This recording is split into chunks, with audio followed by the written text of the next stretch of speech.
Hi friends, welcome to we learn. UPSCയുടെ previous year question papers discuss ചെയ്യുന്നതിൻ്റെ 25ാമത്തെ video ആണ്. നമ്മളിന്ന് നോക്കുന്നത് മോഡേൺ ഇന്ത്യൻ ഹിസ്റ്ററിയാണ്. നമ്മുടെ ഒന്നാമത്തെ ക്വസ്റ്റ്യൻ ഇതാണ്: ഇന്ത്യയിൽ ചരിത്രപരമായി വിദ്യാഭ്യാസ രംഗത്ത് വന്നിട്ടുള്ള ചില സുപ്രധാന പരിഷ്കാരങ്ങൾ നമുക്ക് തന്നിട്ടുണ്ട്. അത് നിലവിൽ വന്ന വർഷങ്ങളുടെ അടിസ്ഥാനമാക്കി അല്ലെങ്കിൽ അതിനെ ക്രോണോളജിക്കൽ ഓർഡറിൽ എഴുതുവാനാണ് നമ്മുടെ അടുത്ത് പറഞ്ഞിട്ടുള്ളത്. സോ നമുക്ക് തന്നിട്ടുള്ള ഓപ്ഷനുകൾ അല്ലെങ്കിൽ നമുക്ക് തന്നിട്ടുള്ള പരിഷ്കാരങ്ങൾ ഇവയെല്ലാമാണ്. ഒന്നാമതായി ദ വുഡ്സ് ഇന്ത്യൻ ഡെസ്പാച്ച്, രണ്ടാമതായി മാക്കുലസ് മിനിറ്റ് ഓൺ എഡ്യൂക്കേഷൻ, മൂന്നാമതായി സാർജൻ എഡ്യൂക്കേഷൻ റിപ്പോർട്ട്, നാലാമതായി ഇന്ത്യൻ എഡ്യൂക്കേഷൻ ഹണ്ടർ കമ്മീഷൻ. അപ്പോൾ ഇതിനെ ക്രോണോളജിക്കൽ ഓർഡറിൽ എഴുതുവാനാണ് നമ്മുടെ അടുത്ത് പറഞ്ഞിട്ടുള്ളത്. അതിൽ നമുക്ക് ഒന്നാമതായി തന്നിട്ടുള്ളത് വുഡ് ഡെസ്പാച്ച് ആണ്. 1784 നിലവിൽ വന്ന പിറ്റ്സ് ഇന്ത്യ ആക്ട് പ്രകാരം രൂപീകരിക്കപ്പെട്ട ബോർഡ് ഓഫ് കൺട്രോളിൻ്റെ 1854 പ്രസിഡൻ്റായിരുന്നു ചാൾസ് വുഡ്. അങ്ങനെ ഉണ്ടായിരുന്ന ചാൾസ് വുഡ് നടപ്പിലാക്കിയ വിദ്യാഭ്യാസ പരിഷ്കാരങ്ങളാണ് നമ്മുടെ നാട്ടിൽ Magna Carta of English education എന്നറിയപ്പെടുന്ന Wood despatch. So Wood despatch വന്ന വർഷം ഏതാണ്? 1854. രണ്ടാമതായി നമുക്ക് തന്നിട്ടുള്ളത് മാക്കുലസ് മിനിറ്റ് ഓൺ ഇന്ത്യൻ എഡ്യൂക്കേഷനാണ്. ഇന്ത്യയിൽ ഇന്ത്യക്കാരെ ഇംഗ്ലീഷ് പഠിപ്പിക്കുകയാണെങ്കിൽ അവരുടെ രക്തവും നിറവും ഇതെല്ലാം ഇന്ത്യക്കാരുടെ ആയിരിക്കും, എന്നാൽ അവരുടെ ചിന്താഗതി ഇംഗ്ലീഷുകാരെ പോലെ ആയിരിക്കും എന്ന ആശയത്തോടു കൂടി ബ്രിട്ടീഷ് ചരിത്രകാരനും പൊളിറ്റീഷ്യനുമായ തോമസ് ബാരിങ്ടൺ മാക്കുലെ മുന്നോട്ട് വെച്ചിട്ടുള്ള ആശയങ്ങളാണ് മാക്കുലസ് മിനിറ്റ്. അപ്പോൾ ഇദ്ദേഹം ഈ ആശയങ്ങളൊക്കെ മുന്നോട്ട് വെച്ച വർഷം എന്ന് പറയുന്നത് 1835. അതിൻ്റെ ഉദ്ദേശം എന്താണ്? നമ്മൾ ഇന്ത്യക്കാരെ ഇംഗ്ലീഷ് പഠിപ്പിക്കുകയാണെങ്കിൽ അവരുടെ നിറവും അവരുടെ രക്തവും ഒക്കെ ഇന്ത്യക്കാരെ പോലെയൊക്കെ തന്നെ ആയിരിക്കും, പക്ഷേ അവരുടെ ചിന്താഗതി ബ്രിട്ടീഷുകാരെ പോലെ ആയിരിക്കും എന്ന് പറഞ്ഞുകൊണ്ട് നമ്മുടെ ബ്രിട്ടീഷ് ചരിത്രകാരനും പൊളിറ്റീഷ്യനുമായിട്ടുള്ള തോമസ് ബാരിങ്ടൺ മാക്കുലെ മുന്നോട്ട് വെച്ചതാണ് 1835 മാക്കുലസ് മിനിറ്റ്. മൂന്നാമതായി നമുക്ക് തന്നിട്ടുള്ളത് ദ സർജൻ എഡ്യൂക്കേഷൻ റിപ്പോർട്ട്. ബ്രിട്ടീഷുകാർ ഭരണം നടത്തിയിരുന്ന 1944 ബ്രിട്ടീഷ് ഇന്ത്യയിൽ വേൾഡ് വാറിന് ശേഷം ഇന്ത്യയുടെ സാക്ഷരത ഉയർത്തുക എന്ന ആശയത്തോടുകൂടി നിലവിൽ വന്നതാണ് 1944 സർജൻ പ്ലാൻ ഓഫ് എഡ്യൂക്കേഷൻ. അപ്പോൾ നമ്മുടെ സർജൻ പ്ലാൻ ഓഫ് എഡ്യൂക്കേഷൻ നിലവിൽ വന്ന വർഷം ഏതാണ്? 1944. ഇനി നമ്മുടെ നാലാമത്തെയും അവസാനത്തെയുമാണ് ഹണ്ടർ കമ്മീഷൻ. ലോർഡ് റിപ്പന്റെ നിർദ്ദേശപ്രകാരം 1882, 1883 കാലഘട്ടങ്ങളിലാണ് നമ്മുടെ Hunter commission on Indian education നിലവിൽ വരുന്നത്. സോ നമ്മളിവയെ ക്രോണോളജിക്കൽ ഓർഡറിൽ എഴുതുമ്പോൾ എങ്ങനെ വരും? ഒന്നാമതായി നമുക്ക് മാക്കുലസ് മിനിറ്റ് വരും, 1835 സംഭവിച്ചിട്ടുള്ളത്. രണ്ടാമതായി നമുക്ക് വുഡ് ഡെസ്പാച്ച് വരും. മൂന്നാമതായി നമുക്ക് Hunter commission of Indian education വരും. നാലാമതായി സർജൻ എഡ്യൂക്കേഷൻ റിപ്പോർട്ട് വരും. അപ്പോൾ ഇതിൻ്റെ ഓർഡർ എങ്ങനെയാണ്? നമുക്ക് 2, 1, 4, 3, അതായത് നമ്മുടെ ഓപ്ഷൻ എ ആണ് നമ്മുടെ ഉത്തരമായിട്ട് വരിക. ഇനി നമുക്ക് നമ്മുടെ രണ്ടാമത്തെ ചോദ്യത്തിലേക്ക് പോകാം. നമ്മുടെ രണ്ടാമത്തെ ചോദ്യം ചേരുംപടി ചേർക്കുവാൻ തന്നെയാണ്. നമുക്ക് ചില പ്രക്ഷോഭങ്ങൾ തന്നിട്ടുണ്ട്, അത് നടന്നിട്ടുള്ള പ്രദേശങ്ങളുടെ അടിസ്ഥാനത്തിൽ അതിന് ചേരുംപടി ചേർക്കുവാനാണ്. നമ്മൾ ഇതിൻ്റെ ലിസ്റ്റ് 1 നോക്കുകയാണെങ്കിൽ നമുക്ക് വളരെ പരിചയമുള്ള ഒരു പ്രക്ഷോഭമുണ്ട്, അതാണ് മാപ്പിള റിവോൾട്ട്. മാപ്പിള റിവോൾട്ട് നടന്ന എവിടെയാണ്? അത് നമ്മുടെ കേരളത്തിൽ തന്നെയാണ്. അപ്പോൾ അതുകൊണ്ട് തന്നെ ലിസ്റ്റ് 1 എ എന്ന് പറയുന്നത് ലിസ്റ്റ് 2 ഒന്നാമത്തതാണ്. അപ്പോൾ അതുകൊണ്ട് തന്നെ നമ്മുടെ കോഡ്സിലേക്ക് വരുവാണെങ്കിൽ നമുക്ക് ആ ബിയും ഡിയും എലിമിനേറ്റ് ചെയ്യാൻ സാധിക്കുമല്ലോ, ബിക്കോസ് അതിൽ നമ്മുടെ എ എന്ന് പറയുന്നത് മാറ്റിയാണല്ലോ കൊടുത്തിട്ടുള്ളത്. അതുകൊണ്ട് തന്നെ നമുക്ക് ആകെപ്പാടെ ബാക്കിയായിട്ടുള്ളത് കോഡ്സിൽ പിന്നീട് എയും അതുപോലെ തന്നെ സിയും മാത്രമാണ്. അപ്പോൾ അതുകൊണ്ട് തന്നെ നമുക്ക് ഇനിയുള്ളതിൽ ഏതെങ്കിലും ഒരെണ്ണം എടുത്തു കഴിഞ്ഞാൽ തന്നെ നമുക്ക് ഉത്തരത്തിലേക്ക് എത്താനായിട്ട് സാധിക്കും. തൽക്കാലം നമുക്ക് ബിർസ മുണ്ട റിവോൾട്ട് എടുക്കാം. നമ്മൾ മുണ്ട റിവോൾട്ടിന് പെട്ടെന്ന് നമ്മൾ ഉത്തരമായിട്ട് ജാർഖണ്ഡ് പറയുമെങ്കിലും നമ്മുടെ ബീഹാർ എന്ന പ്രദേശത്തിന്, അതായത് പണ്ടത്തെ ചോട്ടാ നാഗ്പൂർ പ്രദേശത്തിൻ്റെ ഭാഗമായിട്ടുണ്ടായിരുന്ന ബീഹാറിലെ ഹോട്ട് ട്രൈബ്സിനും നമ്മുടെ മുണ്ട അപ്രൈസിംഗും ഒക്കെ ആയിട്ട് ബന്ധപ്പെട്ട വലിയൊരു ബന്ധമുണ്ട്. അപ്പോൾ അതുകൊണ്ട് തന്നെ നമുക്ക് എളുപ്പത്തിൽ പറയാം, നമ്മുടെ ബിർസ മുണ്ട റിവോൾട്ട് എന്ന് പറയുന്നത് ബീഹാറുമായിട്ട് അല്ലെങ്കിൽ ബീഹാർ എന്ന് പറയുന്ന പ്രദേശമായിട്ട് ബന്ധപ്പെട്ട് കിടക്കുന്നു എന്ന് നമുക്ക് പറയാം. അപ്പോൾ അതുകൊണ്ട് തന്നെ ഡി എന്ന് പറയുന്നത് 2 വരും. സോ പിന്നെ നമ്മൾ കോഡ്സിലേക്ക് നോക്കുകയാണെങ്കിൽ D2 വരുന്നതും A1 വരുന്നതുമായിട്ടുള്ള ഉത്തരം ഏതാണ്? അത് നമ്മുടെ ഓപ്ഷൻ എ മാത്രമാണ്. അപ്പോൾ അതുകൊണ്ട് തന്നെ നമ്മുടെ ഉത്തരമെന്ന് പറയുന്നത് ഏതാണ്? നമ്മുടെ ഉത്തരമെന്ന് പറയുന്നത് ഓപ്ഷൻ എ ആണ്. ഇനി നമുക്ക് നമ്മുടെ മൂന്നാമത്തെ ചോദ്യത്തിലേക്ക് പോകാം. നമ്മൾ ആദ്യത്തെ ചോദ്യം പഠിച്ച സമയത്ത് നമ്മൾ പറഞ്ഞായിരുന്നു, ഇന്ത്യക്കാർക്ക് ഇംഗ്ലീഷ് എഡ്യൂക്കേഷൻ കൊടുത്തു കഴിഞ്ഞാൽ അവർ രക്തം കൊണ്ടും അതുപോലെ തന്നെ നിറം കൊണ്ടുമൊക്കെ ഇന്ത്യക്കാരായും, പക്ഷേ ചിന്താഗതി കൊണ്ട് അവർ ബ്രിട്ടീഷുകാരെ പോലെ ചിന്തിച്ച് തുടങ്ങുമെന്നുള്ള ആശയമൊക്കെ വന്നത് നമ്മൾ ഒന്നാമത്തെ ചോദ്യത്തിൽ പഠിച്ചിട്ടുണ്ടായിരുന്നല്ലോ. നമ്മുടെ മൂന്നാമത്തെ ചോദ്യം ഏകദേശം അതുമായിട്ട് ബന്ധപ്പെട്ടതാണ്. ഓക്കെ, ദ എഡ്യൂക്കേറ്റഡ് മിഡിൽ ക്ലാസ്സിന്, അത് നമ്മുടെ 1857 ഒന്നാം സ്വാതന്ത്ര്യ സമരം നടക്കുന്ന സമയത്ത് നമ്മുടെ വിദ്യാഭ്യാസമുള്ള എഡ്യൂക്കേറ്റഡ് ആയിട്ടുള്ള മിഡിൽ ക്ലാസ് ഇന്ത്യൻസിൻ്റെ ബിഹേവിയർ, അവരെങ്ങനെയാണ് അതിനോട് പ്രതികരിച്ചത് എന്നാണ് നമ്മുടെ അടുത്ത് ചോദിച്ചിട്ടുള്ളത്. ഒന്നാമത്തെ ഓപ്ഷനിലൂടെ പറയുന്നത് ഒപ്പോസ് ദ റിവോൾട്ട് ഓഫ് 1857 എന്നാണ്. അതായത് അവർ 1857 സ്വാതന്ത്ര്യ സമരത്തെ എതിർത്തുകൊണ്ട് മുന്നോട്ട് വന്നു എന്നാണ് ഒന്നാമത്തെ ഓപ്ഷനിലൂടെ പറയുന്നത്. രണ്ടാമത്തെ ഓപ്ഷനിലൂടെ പറയുന്നത് സപ്പോർട്ടഡ് ദ റിവോൾട്ട് ഓഫ് 1857 എന്നാണ്. അതായത് 1857 നടന്ന ഒന്നാം സ്വാതന്ത്ര്യ സമരത്തെ അവർ അനുകൂലിച്ചുകൊണ്ട് മുന്നോട്ട് വന്നു എന്നാണ് നമ്മുടെ രണ്ടാമത്തെ ഓപ്ഷനിലൂടെ പറയുന്നത്. മൂന്നാമത്തെ ഓപ്ഷനിലൂടെ പറയുന്നത് they remain neutral to the revolt of 1857 എന്നാണ്. അവരതിനോട് യാതൊരു തരത്തിലും പ്രതികരിക്കാതെ അവർ ന്യൂട്രലായിട്ട് നിന്നു എന്നാണ് നമ്മുടെ മൂന്നാമത്തെ ഓപ്ഷനിലൂടെ പറയുന്നത്. നാലാമത്തെ ഓപ്ഷനിലൂടെ പറയുന്നത് ഫോട്ട് എഗെയിൻസ്റ്റ് നേറ്റീവ് റൂളേഴ്സ്. നമ്മുടെ ഇവിടെ പ്രാദേശികമായിട്ടുള്ള ഭരണാധികാരികളില്ലായിരുന്നു. നമുക്ക് ട്രാവൻകൂർ, ലൈക്ക് നമുക്ക് തിരുവിതാംകൂർ, അങ്ങനെയുള്ള നമുക്ക് പ്രാദേശികമായിട്ടുണ്ടായിരുന്ന ഭരണാധികാരികളോട് അവർ ഫൈറ്റ് ചെയ്തു എന്നാണ് നാലാമത്തെ ഓപ്ഷനിലൂടെ പറയുന്നത്. അപ്പോൾ ഇതിലേതാണ് ശരി? ഇതിൽ ശരിയായിട്ടുള്ള ഉത്തരം എന്ന് പറയുന്നത് ഇവർ ഒന്നിലും ഇടപെടാതെ അങ്ങ് മാറിയിരുന്നു. അതായത് ഇവർ റിമൈൻഡ് ന്യൂട്രലായിരുന്നു. അപ്പോൾ അതുകൊണ്ട് തന്നെ നമ്മുടെ ചോദ്യത്തിൻ്റെ ഉത്തരം എന്താണ്?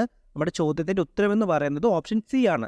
ബ്രിട്ടീഷുകാരുടെ തന്ത്രം ഒരു പരിധിവരെ വിജയിച്ചു എന്ന് പറയാം. കാരണം ഇവർക്ക് വിദ്യാഭ്യാസം കൊടുത്തു, അതുകൊണ്ട് തന്നെ ഇവരുടെ ചിന്താഗതിയൊക്കെ ഏകദേശം ബ്രിട്ടീഷുകാരെ പോലെയായിരുന്നു. അതുകൊണ്ട് തന്നെ 1857 ഒന്നാം സ്വാതന്ത്ര്യ സമരം നടന്ന സമയത്ത് ഇവർ ഒന്നിലും ഇടപെടാതെ ഇവരങ്ങ് മാറി നിൽക്കുകയാണ് ചെയ്തത്.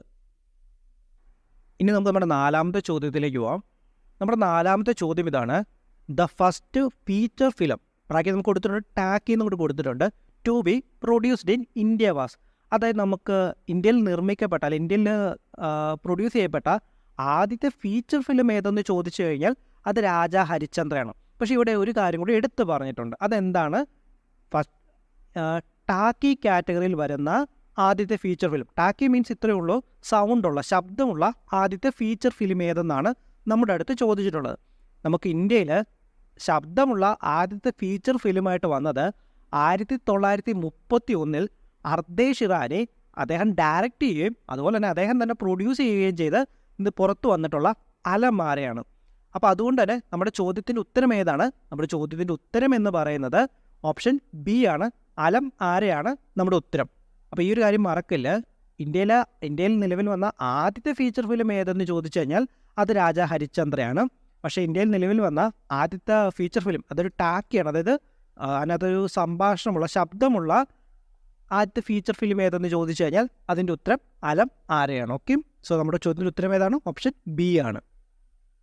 ഇനി നമുക്ക് നമ്മുടെ അഞ്ചാമത്തെ ചോദ്യം നോക്കാം. നമ്മുടെ അഞ്ചാമത്തെ ചോദ്യമാണ്, നമുക്ക് 4 പേരുകൾ തന്നിട്ടുണ്ട്, അതിലേതാണ് ശരിയായിട്ട് മാച്ച് ആകാത്തത് എന്നാണ് നമ്മുടെ അടുത്ത് ചോദിച്ചിട്ടുള്ളത്. അപ്പോൾ അതിൽ ഒന്നാമത്താണ് Pitt's India act. 1784 Pitt's India act വരുന്നത്. ആ സമയത്ത് നമ്മുടെ ബംഗാളിലെ ഗവർണർ ജനറൽ ആയിട്ടുണ്ടായിരുന്ന വ്യക്തിയായിരുന്നു വാറൻ ഹേസ്റ്റിങ്സ്. രണ്ടാമതായിട്ട് പറയുന്നതാണ് doctrine of lapse. Doctrine of lapse ആരാണ്? അത് നമ്മുടെ ലോർഡ് ഡെൽഹൌസിയാണ്. മൂന്നാമതായിട്ട് നമുക്ക് തന്നിട്ടുള്ളതാണ് vernacular press act. Vernacular press act ആരാണ്? അത് നമ്മുടെ ലോർഡ് കഴ്സൺ ആണോ? അല്ല. വെർണാക്കുലർ പ്രസ് ആക്ട് നിലവിൽ കൊണ്ടുവന്നത് അത് ലോർഡ് ലിറ്റൺ ആണ്. അപ്പോൾ നമുക്ക് തെറ്റായിട്ട് തന്നിട്ടുള്ള പെയർ ഏതാണ്? അത് നമ്മുടെ വെർണാക്കുലർ പ്രസ് ആക്ട് ആണ്. പിന്നെ നാലാമതായിട്ട് നമുക്ക് ഇൽബർട്ട് ബില്ലുണ്ട്, അതാരാണ്? റിപ്പൺ. അപ്പോൾ സോ നമ്മുടെ ചോദ്യത്തിൻ്റെ ഉത്തരം എന്താണ്? നമ്മുടെ ചോദ്യത്തിൻ്റെ ഉത്തരം എന്ന് പറയുന്നത് ഓപ്ഷൻ സി ആണ്. വെർണാക്കുലർ പ്രസ് ആക്ട് ആണ്. അത് കഴ്സൺ അല്ല, അത് ലോർഡ് ലിറ്റൺ ആണ്. ഓക്കെ, സോ അപ്പോൾ ഇത്രയാണ് നമുക്ക് ഈ ഒരു വീഡിയോയിലൂടെ നോക്കുന്നത്. ഞാൻ ഈ വീഡിയോ കൺക്ലൂഡ് ചെയ്യുന്നതിന് മുമ്പ് നമ്മുടെ വളരെ ചെറിയൊരു ചാനലാണ്, നിങ്ങളുടെയൊക്കെ സപ്പോർട്ട് ഉണ്ടെങ്കിൽ മാത്രമേ നമുക്ക് മുന്നോട്ട് പോകാനായിട്ട് സാധിക്കുകയുള്ളൂ. ആരെങ്കിലും ചാനൽ സബ്സ്ക്രൈബ് ചെയ്തിട്ടില്ലെങ്കിൽ സബ്സ്ക്രൈബ് ചെയ്യുക. അതുപോലെ വീഡിയോയിൽ എന്തെങ്കിലുമൊക്കെ പോരായ്മകളുണ്ട് ഡെഫിനറ്റ്ലി പറയുക കേട്ടോ. Okay, thank U.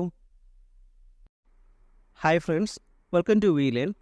UPSCയുടെ previous year question papers discuss ചെയ്യുന്നതിൻ്റെ 20ാമത്തെ വീഡിയോ ആണ് നമ്മളിന്ന് നോക്കുന്നത് കോൺസ്റ്റിറ്റ്യൂഷൻ, പൊളിറ്റി ആൻഡ് ഗവർണൻസ് ആണ്. അപ്പോൾ നമ്മുടെ ഒന്നാമത്തെ ചോദ്യം ഇതാണ്: to uphold and protect the sovereignty, unity and integrity of India is a provision made in. അതായത് നമ്മുടെ രാജ്യത്തിൻ്റെ പരമാധികാരവും കൂടാതെ യൂണിറ്റിയും ഇൻറ്റഗ്രിറ്റിയും എല്ലാം ഉയർത്തിപ്പിടിക്കണമെന്ന് നമ്മുടെ ഭരണഘടനയിൽ നമ്മൾ പ്രതിപാദിക്കുന്നത് എവിടെയെന്നാണ് ചുരുക്കത്തിൽ നമ്മുടെ അടുത്ത് ചോദിച്ചിട്ടുള്ള ചോദ്യം. അപ്പോൾ നമുക്ക് 4 ഓപ്ഷൻസ് തന്നിട്ടുണ്ട്. നമ്മുടെ ഒന്നാമത്തെ option preamble of the constitution, Indian ഭരണഘടനയുടെ ആമുഖത്തിലാണെന്നാണ് നമ്മളുടെ അടുത്ത് ഒന്നാമതായിട്ട് പറയുന്നത്. രണ്ടാമതായിട്ട് പറയുന്നത് directive principles of the state പോളിസിയിലാണെന്നാണ്, അതായത് നമ്മുടെ നിർദ്ദേശക തത്വങ്ങളിലാണെന്നാണ് നമ്മളോട് രണ്ടാമതായി പറയുന്നത്. മൂന്നാമതായിട്ട് പറയുന്നത് ഫണ്ടമെൻ്റൽ റൈറ്റ്സിലാണെന്നാണ്, മൗലിക അവകാശങ്ങളിലാണെന്നാണ് നമ്മളുടെ അടുത്ത് മൂന്നാമതായിട്ട് പറയുന്നത്. നാലാമതായിട്ട് പറയുന്നത് ഫണ്ടമെൻ്റൽ ഡ്യൂട്ടീസിലാണെന്നാണ്, നമ്മുടെ മൗലിക കർത്തവ്യങ്ങളിലാണെന്നാണ് നമ്മളുടെ അടുത്ത് നാലാമതായിട്ട് പറയുന്നത്. അപ്പോൾ ഇതിലേതിലാണ് നമ്മുടെ രാജ്യത്തിൻ്റെ സോവേണിറ്റിയും യൂണിറ്റിയും ഇൻറ്റഗ്രിറ്റിയും എല്ലാം അപ്ഹോൾഡ് ചെയ്യണമെന്ന് ഭരണഘടന നമ്മളോട് പറയുന്നത്? നമ്മുടെ രാജ്യത്തെ ജനങ്ങളെ നിങ്ങൾക്ക് മൗലികമായിട്ടുള്ള അവകാശങ്ങൾ മാത്രമല്ല, നിങ്ങൾക്ക് മൗലികമായിട്ട് നിങ്ങൾ ഈ സൊസൈറ്റിയോടും അതുപോലെ എൻ്റെ രാജ്യത്തോടും നിങ്ങൾക്ക് കുറച്ച് കർത്തവ്യങ്ങളും കൂടി ഉണ്ട് എന്ന് ഓർമ്മപ്പെടുത്തുവാനായി സൊരൻ സിംഗ് കമ്മിറ്റിയുടെ റിപ്പോർട്ട് പ്രകാരം 1976 42-ാം ഭരണഘടനാ ഭേദഗതിയിലൂടെയാണ് ഫണ്ടമെൻ്റൽ ഡ്യൂട്ടീസ് നമ്മുടെ ഭരണഘടനയോട് ചേർക്കപ്പെടുന്നത്. അതിനുശേഷം പിന്നീട് 86-ാം ഭരണഘടനാ ഭേദഗതി വരുന്ന സമയത്ത് 2002 ഒരു ഫണ്ടമെൻ്റൽ ഡ്യൂട്ടി കൂടെ ആഡ് ചെയ്യപ്പെടുന്നുണ്ട്. അപ്പോൾ അങ്ങനെ നമ്മുടെ ഭരണഘടനയിലേക്ക് ചേർക്കപ്പെട്ട ഫണ്ടമെൻ്റൽ ഡ്യൂട്ടീസിലാണ് നമ്മൾ നമ്മുടെ രാജ്യത്തിൻ്റെ സോവേണിറ്റിയും യൂണിറ്റിയും ഇൻറ്റഗ്രിറ്റിയും എല്ലാം അപ്ഹോൾഡ് ചെയ്യണമെന്ന് നമ്മൾ പറയുന്നത്. അപ്പം നമ്മുടെ ചോദ്യത്തിൻ്റെ ഉത്തരം എന്താണ്? നമ്മുടെ ചോദ്യത്തിൻ്റെ ഉത്തരം ഓപ്ഷൻ ഡി ആണ്, ഫണ്ടമെൻ്റൽ ഡ്യൂട്ടീസാണ് നമ്മുടെ ഉത്തരം. അടുത്തത് രണ്ടാമത്തെ ചോദ്യമാണ്. രണ്ടാമത്തെ ചോദ്യം അത്യാവശ്യം വളരെ ഈസി ആയിട്ടുള്ള ഒന്നാണ്. അപ്പോൾ ചോദ്യം ഇതാണ്: the idea of welfare state in the Indian constitution is enshrined in. അതായത് നമ്മുടെ ഭരണഘടനയിൽ വെൽഫെയർ സ്റ്റേറ്റ് അല്ലെങ്കിൽ ക്ഷേമരാഷ്ട്രം എന്നുള്ള ആശയം എവിടെയാണ് പ്രതിഷ്ഠിച്ചിരിക്കുന്നത് എന്നാണ് നമ്മുടെ അടുത്ത് ചോദിച്ചിട്ടുള്ള ചോദ്യം. അപ്പം ഈ ഒരു ചോദ്യത്തിൻ്റെ ഉത്തരത്തിലേക്ക് പോകുന്നതിന് മുമ്പ് നമുക്കറിയാം, വെൽഫെയർ സ്റ്റേറ്റ് അല്ലെങ്കിൽ ക്ഷേമരാഷ്ട്രം എവിടെ കണ്ടു കഴിഞ്ഞാലും അത് എന്തുമായിട്ട് ബന്ധപ്പെട്ടതാണ്? അത് നമ്മുടെ രാജ്യത്ത് നമ്മുടെ ഭരണഘടനയിലെ directive principles of the state പോളിസിയുമായിട്ട് ബന്ധപ്പെട്ടതാണ്. അപ്പോൾ ഇനി നമുക്ക് നമ്മുടെ ഓപ്ഷൻസിലേക്ക് പോകാം. നമ്മുടെ ഒന്നാമത്തെ ഓപ്ഷൻ നമ്മുടെ പ്രിയാമബിൾ ആണെന്നാണ് പറയുന്നത്. രണ്ടാമത്തെ option directive principles of the state policy ആണെന്നാണ് പറയുന്നത്. മൂന്നാമത്തെ ഓപ്ഷൻ ഫണ്ടമെൻ്റൽ റൈറ്റ്സ് ആണെന്നാണ് പറയുന്നത്. നാലാമത്തെ ഓപ്ഷൻ എന്താണ്? 7th ഷെഡ്യൂൾ ആണെന്നാണ് പറയുന്നത്. അപ്പോൾ നമ്മുടെ ചോദ്യത്തിൻ്റെ ഉത്തരം എന്താണ്? ഞാൻ നേരത്തെ തന്നെ പറഞ്ഞായിരുന്നു, വെൽഫെയർ സ്റ്റേറ്റ് അല്ലെങ്കിൽ ക്ഷേമരാഷ്ട്രം എവിടെ കണ്ടു കഴിഞ്ഞാലും അത് നമ്മുടെ DPSPനെയാണ് സൂചിപ്പിക്കുന്നത്. അപ്പോൾ നമ്മുടെ ചോദ്യത്തിൻ്റെ ഉത്തരവെന്ന് പറയുന്നത് ഓപ്ഷൻ ബി ആണ്, DPSP ആണ് നമ്മുടെ ഉത്തരം. അപ്പോൾ മൂന്നാമത്തെ ചോദ്യത്തിലേക്ക് പോകുന്നതിന് മുമ്പ് എന്താണ് നമ്മുടെ 7ാമത്തെ ഷെഡ്യൂൾ? ഞാൻ ഈ ഷെഡ്യൂൾ പഠിക്കാനുള്ള കോഡൊക്കെ ഇതിനു മുമ്പുള്ള വിവിധ വീഡിയോയിൽ കൂടെ പറഞ്ഞിട്ടുണ്ടായിരുന്നു. അപ്പോൾ അത് നിങ്ങൾ പഠിച്ചു എന്ന് ഞാൻ വിശ്വസിക്കുന്നു. അത് പഠിച്ചിട്ടില്ല എങ്കിൽ നിങ്ങൾ ആ കാര്യം ഇപ്പോൾ തന്നെ പഠിക്കുക. നിങ്ങൾ സീരിയസ് ആയിട്ട് നിങ്ങൾ PSCക്കോ UPSCക്കോ പഠിക്കുന്ന ഒരാളാണെങ്കിൽ തീർച്ചയായിട്ടും ആ ഒരു കോഡ് പഠിച്ചിരിക്കുക. കാരണം ഷെഡ്യൂളുകൾ ബേസ് ചെയ്തിട്ട് അനേകം ക്വസ്റ്റ്യൻസ് റിപ്പീറ്റ്ലി ചോദിക്കാറുണ്ട്. അപ്പോൾ എന്താണ് ഇന്ത്യൻ ഭരണഘടനയുടെ 7ാമത്തെ ഷെഡ്യൂൾ എന്ന് പറയുന്നത്? അതിലാണ് നമ്മുടെ വിവിധ ലിസ്റ്റുകളെ കുറിച്ചുള്ള കാര്യങ്ങൾ പറഞ്ഞിട്ടുള്ളത്. നമുക്ക് 3 ലിസ്റ്റുകളാണുള്ളത്: യൂണിയൻ ലിസ്റ്റ്, കൺകറൻറ്റ് ലിസ്റ്റ്, അതുകൂടാതെ സ്റ്റേറ്റ് ലിസ്റ്റ്. സംസ്ഥാനങ്ങളുടെ അധികാര പരിധിക്കുള്ളിൽ വരുന്ന കാര്യങ്ങളാണ് സ്റ്റേറ്റ് ലിസ്റ്റിനകത്ത് ഉൾപ്പെടുത്തിയിരിക്കുന്നുള്ളത്. യൂണിയൻ, അതായത് നമ്മുടെ കേന്ദ്രത്തിൻ്റെ അധികാരത്തിൽ വരുന്ന കാര്യങ്ങളാണ് യൂണിയൻ ലിസ്റ്റിനകത്ത് ഉൾപ്പെടുത്തിയിരിക്കുന്നുള്ളത്. അതുപോലെ സംസ്ഥാനങ്ങൾക്കും കേന്ദ്രത്തിനും ഒരുപോലെ അവകാശമുള്ള കാര്യങ്ങളാണ് കൺകറൻറ്റ് ലിസ്റ്റിനകത്ത് ഉൾപ്പെടുത്തിയിട്ടുള്ളത്.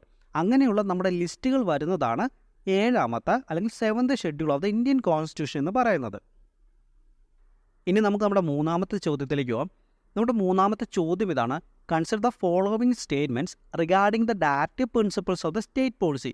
നമുക്ക് നമ്മുടെ DPSP ആയിട്ട് ബന്ധപ്പെട്ട 2 സ്റ്റേറ്റ്മെൻറ്റുകൾ തന്നിട്ടുണ്ട്. അതിൽ 2 സ്റ്റേറ്റ്മെൻറ്റ് ശരിയാണോ, ഏതെങ്കിലുമൊക്കെ തെറ്റാണോ എന്ന് പരിശോധിക്കാനാണ് നമ്മുടെ അടുത്ത് പറഞ്ഞിട്ടുള്ളത്. നമ്മുടെ ഒന്നാമത്തെ സ്റ്റേറ്റ്മെൻറ്റ് ഇതാണ്: the principle spell out the socio economic democracy in the country. അതായത് നമ്മുടെ രാജ്യത്തിൻ്റെ സാമ്പത്തികവും അതുപോലെ തന്നെ സാമൂഹികപരമായിട്ടുള്ള ജനാധിപത്യത്തെക്കുറിച്ച് സ്പെൽ ഔട്ട് ചെയ്യുക, അല്ലെങ്കിൽ അതിനെക്കുറിച്ച് വിശദീകരിക്കുന്ന അല്ലെങ്കിൽ അതിനെക്കുറിച്ച് വ്യക്തമായിട്ട് പറയുന്ന ഭാഗമാണ് നമ്മുടെ DPSP എന്നാണ് നമ്മുടെ ഒന്നാമത്തെ ഓപ്ഷനിലൂടെ പറയുന്നത്. അതായത് നമ്മുടെ രാജ്യത്ത് മുന്നോട്ട് നയിക്കേണ്ട സാമ്പത്തികപരവും സാമൂഹികപരവുമായിട്ടുള്ള ജനാധിപത്യത്തെക്കുറിച്ചാണ്, അതിനെക്കുറിച്ചൊക്കെ ഒരു ക്ലിയർ ആയിട്ടുള്ള ഐഡിയ നമുക്ക് തരുന്നതാണ് നമ്മുടെ DPSP എന്നാണ് നമ്മുടെ ഒന്നാമത്തെ ഓപ്ഷനിലൂടെ പറഞ്ഞിട്ടുള്ളത്.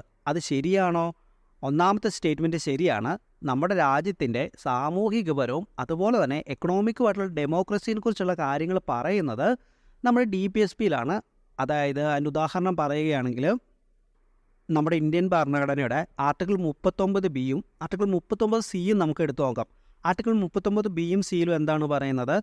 നമ്മുടെ ഇടയിലുള്ള ഇന്നീക്വാലിറ്റി ഉണ്ട്, സാമ്പത്തികപരമായിട്ടുള്ള ഇന്നീക്വാലിറ്റിയൊക്കെ കുറയ്ക്കണം. നമ്മുടെ വെൽത്തും അതുപോലെ തന്നെ ഇൻകമിനും ഇടയിലുള്ള ആ ഒരു ഇന്നീക്വാലിറ്റിയൊക്കെ കുറയ്ക്കണം. അതുപോലെ തന്നെ നമ്മുടെ സമ്പത്തെന്ന് പറയുന്നത് ആരെങ്കിലും ഒരാളുടെ കയ്യിൽ കുമിഞ്ഞുകൂടാതെ അത് ഈക്വലി ഡിസ്ട്രിബ്യൂട്ട് പോകണം എന്നൊക്കെ പറയുന്നത് നമ്മുടെ ഇന്ത്യൻ ഭരണഘടനയുടെ ആർട്ടിക്കിൾ 39B സിയിലുമായിട്ടാണ്. അതുപോലെ തന്നെ മറ്റ് പ്രൊവിഷനുകളൊക്കെ നമുക്ക് പരിശോധിച്ച് കഴിഞ്ഞാൽ മനസ്സിലാകും. നമ്മുടെ ആരോഗ്യം സംരക്ഷിക്കണം, അതുപോലെ തന്നെ സ്ത്രീകൾക്കാണെങ്കിലും നമുക്ക് ജനങ്ങൾക്ക് ഒരു നല്ലൊരു വർക്കിംഗ് എൻവയോൺമെൻറ്റ് വേണം. അങ്ങനെയുള്ള പല കാര്യങ്ങളും, നമ്മുടെ സാമൂഹികപരമായിട്ടുള്ള പല കാര്യങ്ങളും നമ്മുടെ DPSPയിൽ നമുക്ക് ഡിസ്കസ് ചെയ്യുന്നതായിട്ട് കാണുവാനായിട്ട് സാധിക്കും. അപ്പോൾ നമ്മുടെ ഒന്നാമത്തെ ഓപ്ഷൻ ശരിയാണ്. ഇനി നമ്മുടെ രണ്ടാമത്തെ ഓപ്ഷൻ ഇതാണ് പറയുന്നത്: the provisions contained in these principles are not enforced by any court. അതായത് നമ്മുടെ DPSPയിൽ പല പ്രൊവിഷൻസുകൾ പറഞ്ഞിട്ടുണ്ട്. അത് നമ്മുടെ രാജ്യത്തിൻ്റെ ഡെമോക്രസി അല്ലെങ്കിൽ ജനാധിപത്യമൊക്കെ അപ്ഹോൾഡ് ചെയ്യുന്നതായിട്ട് ബന്ധപ്പെട്ട അനേകം പ്രൊവിഷൻസ് നമ്മുടെ DPSPയിൽ പറഞ്ഞിട്ടുണ്ട്. ഈ കാര്യങ്ങളിലൊന്നും നമുക്ക് കോടതി വഴി നമുക്കത് എൻഫോഴ്സ് ചെയ്തെടുക്കാനായിട്ട് സാധിക്കത്തില്ല. അതായത് നമുക്ക് കോടതി വഴി ഈ കാര്യങ്ങളൊന്നും നേടിയെടുക്കുവാനായിട്ട് സാധിക്കുകയില്ല എന്നാണ് നമ്മുടെ രണ്ടാമത്തെ ഓപ്ഷനിലൂടെ പറയുന്നത്. ശരിയാണോ? ശരിയാണ്. നമുക്ക് നമ്മുടെ ഫണ്ടമെൻ്റൽ റൈറ്റ്സ്, അതായത് മൗലിക അവകാശങ്ങളൊക്കെ നമുക്ക് കോടതിയിൽ പോയി നമുക്ക് നേടിയെടുക്കുവാനായിട്ട് സാധിക്കും. എന്നാൽ DPSP നമ്മുടെ direct principles of the state policy പറഞ്ഞിട്ടുള്ള ഒരു കാര്യവും നമുക്ക് കോടതിയിൽ പോയി നമുക്കത് നേടിയെടുക്കുവാനായിട്ട് സാധിക്കുകയില്ല. അത് നോൺ ജസ്റ്റിഷ്യബിൾ ഇൻ നേച്ചറാണ്. അപ്പോൾ അതുകൊണ്ട് തന്നെ നമ്മുടെ ഒന്നാമത്തെ ഓപ്ഷനും നമ്മുടെ രണ്ടാമത്തെ ഓപ്ഷനും ശരിയാണ്. അപ്പോൾ അതുകൊണ്ട് നമ്മുടെ ഉത്തരം എന്താണ്? നമ്മുടെ ഉത്തരം എന്ന് പറയുന്നത് ഓപ്ഷൻ C ആണ്. ബോത്ത് 1 and 2 ആണ് നമ്മുടെ ഉത്തരം വരിക. ഇനി നമുക്ക് നമ്മുടെ നാലാമത്തെ ചോദ്യത്തിലേക്ക് പോകാം. നമ്മുടെ നാലാമത്തെ ചോദ്യം വളരെ ഇമ്പോർട്ടൻ്റ് ആയിട്ടുള്ള ചോദ്യമാണ്. നമ്മുടെ ചോദ്യം ഇതാണ്: the parliament of India acquires the power to legislate on any item in the state list in the national interest if a resolution to that effect is passed by the. അതായത് നമ്മുടെ സംസ്ഥാനങ്ങളുടെ അധികാര പരിധിയിൽ വരുന്ന കാര്യങ്ങളാണ് സ്റ്റേറ്റ് ലിസ്റ്റിനകത്ത് വരുന്നത്. അങ്ങനെ നമ്മുടെ സ്റ്റേറ്റ് ലിസ്റ്റിനകത്ത് വരുന്ന കാര്യങ്ങളും വേണമെങ്കിൽ നമ്മുടെ പാർലമെൻറ്റിന് മാറ്റങ്ങൾ വരുത്താനായിട്ട് സാധിക്കും. എപ്പോൾ? നമ്മുടെ ദേശീയ താൽപ്പര്യങ്ങൾ സംരക്ഷിക്കുന്നതിനായി സ്റ്റേറ്റ് ലിസ്റ്റിൽ ഉൾപ്പെടുന്ന കാര്യങ്ങളും മാറ്റം വരുത്തണമെങ്കിൽ നമ്മുടെ കേന്ദ്രത്തിനായിട്ട് സാധിക്കും. അതിനുവേണ്ടി ഒരു റെസൊല്യൂഷൻ പാസ്സാക്കേണ്ടതായിട്ടുണ്ട്. ആ റെസൊല്യൂഷൻ എങ്ങനെ, ആരാണ് പാസ്സാക്കുന്നത് എന്നാണ് നമ്മുടെ അടുത്ത് ചോദിച്ചിട്ടുള്ള ചോദ്യം. അപ്പോൾ നമ്മുടെ ഒന്നാമത്തെ ഓപ്ഷനിലൂടെ പറയുന്നത് Lok Sabha by simple majority of its total membership. നമ്മുടെ ലോക്സഭ അതിൻ്റെ സിമ്പിൾ മെജോറിറ്റി, അതായത് നമുക്കറിയാം പലതരത്തിലുള്ള മെജോറിറ്റികളുണ്ട്. Simple majority, absolute majority, special majority, അങ്ങനെ വിവിധ തരത്തിലുള്ള മെജോറിറ്റികളുണ്ട്. അങ്ങനെ നമ്മുടെ ലോക്സഭ അതിൻ്റെ ടോട്ടൽ മെമ്പർഷിപ്പിൻ്റെ സിമ്പിൾ മെജോറിറ്റിയോട് കൂടി പാസ്സാക്കി കഴിഞ്ഞാൽ ആ ഒരു റെസൊല്യൂഷൻ പാസ്സാകുമെന്നാണ് നമ്മുടെ ഒന്നാമത്തെ ഓപ്ഷനിലൂടെ പറയുന്നത്. ഇനി നമ്മുടെ രണ്ടാമത്തെ ഓപ്ഷനിലൂടെ പറയുന്നത് Lok Sabha by a majority of not less than 2/3 of the total membership. അതായത് മുഴുവനുള്ള അംഗങ്ങളുടെ 2/3 ഭാഗവും ലോക്സഭയിൽ അംഗീകാരം നൽകുകയാണെങ്കിൽ നമുക്ക് ഈ ഒരു റെസൊല്യൂഷൻ പാസ്സാക്കാമെന്നാണ് രണ്ടാമത്തെ ഓപ്ഷനിലൂടെ പറയുന്നത്. മൂന്നാമത്തെ option Rajya Sabha by a simple majority of its total membership. അതായത് രാജ്യസഭയിലുള്ള മൊത്തം അംഗങ്ങളുടെ ഒരു സിമ്പിൾ മെജോറിറ്റി ഉണ്ടെങ്കിൽ ഇത് പാസ്സാക്കാൻ പറ്റുമെന്നാണ് മൂന്നാമത്തെ ഓപ്ഷനിലൂടെ പറഞ്ഞിട്ടുള്ളത്. ഇനി നാലാമത്തെ ഓപ്ഷൻ പറയുന്നത് Rajya Sabha by a majority of not less than 2/3 of its members present at the voting.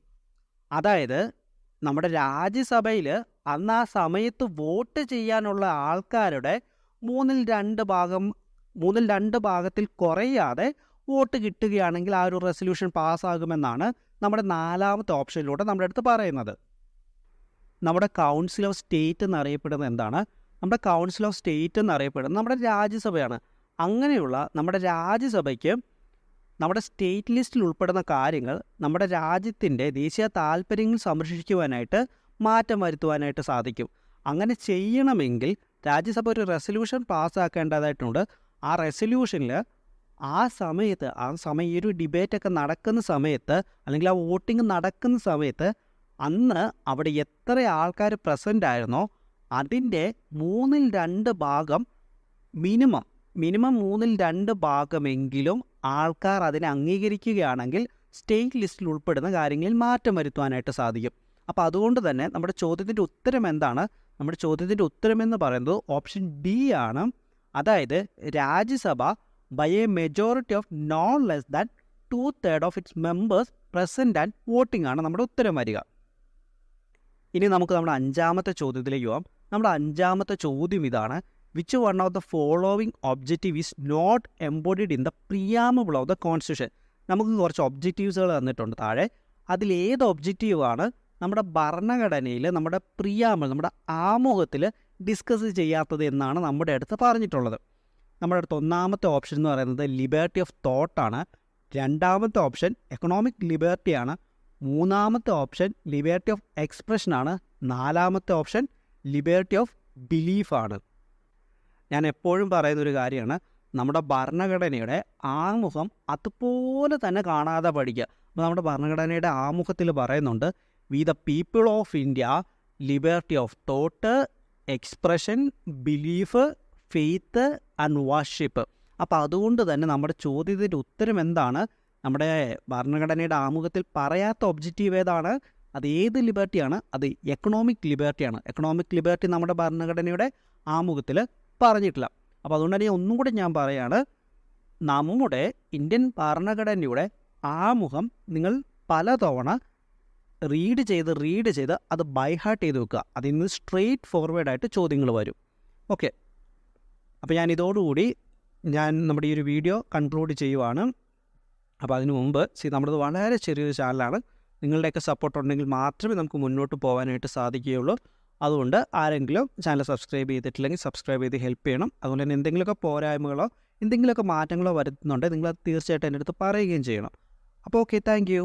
നമുക്ക് മറ്റൊരു വീഡിയോയിലൂടെ കാണാം. Hi friends, welcome to we learn. UPSCയുടെ previous year question papers discuss ചെയ്യുന്നതിൻ്റെ 24ാമത്തെ വീഡിയോ ആണ്. നമ്മളിന്ന് നോക്കുന്നത് മോഡേൺ ഇന്ത്യൻ ഹിസ്റ്ററിയാണ്. സോ നമ്മുടെ 1ാമത്തെ ചോദ്യം ഇതാണ്: the Indian government formed in 1946, the vice president of the executive council was.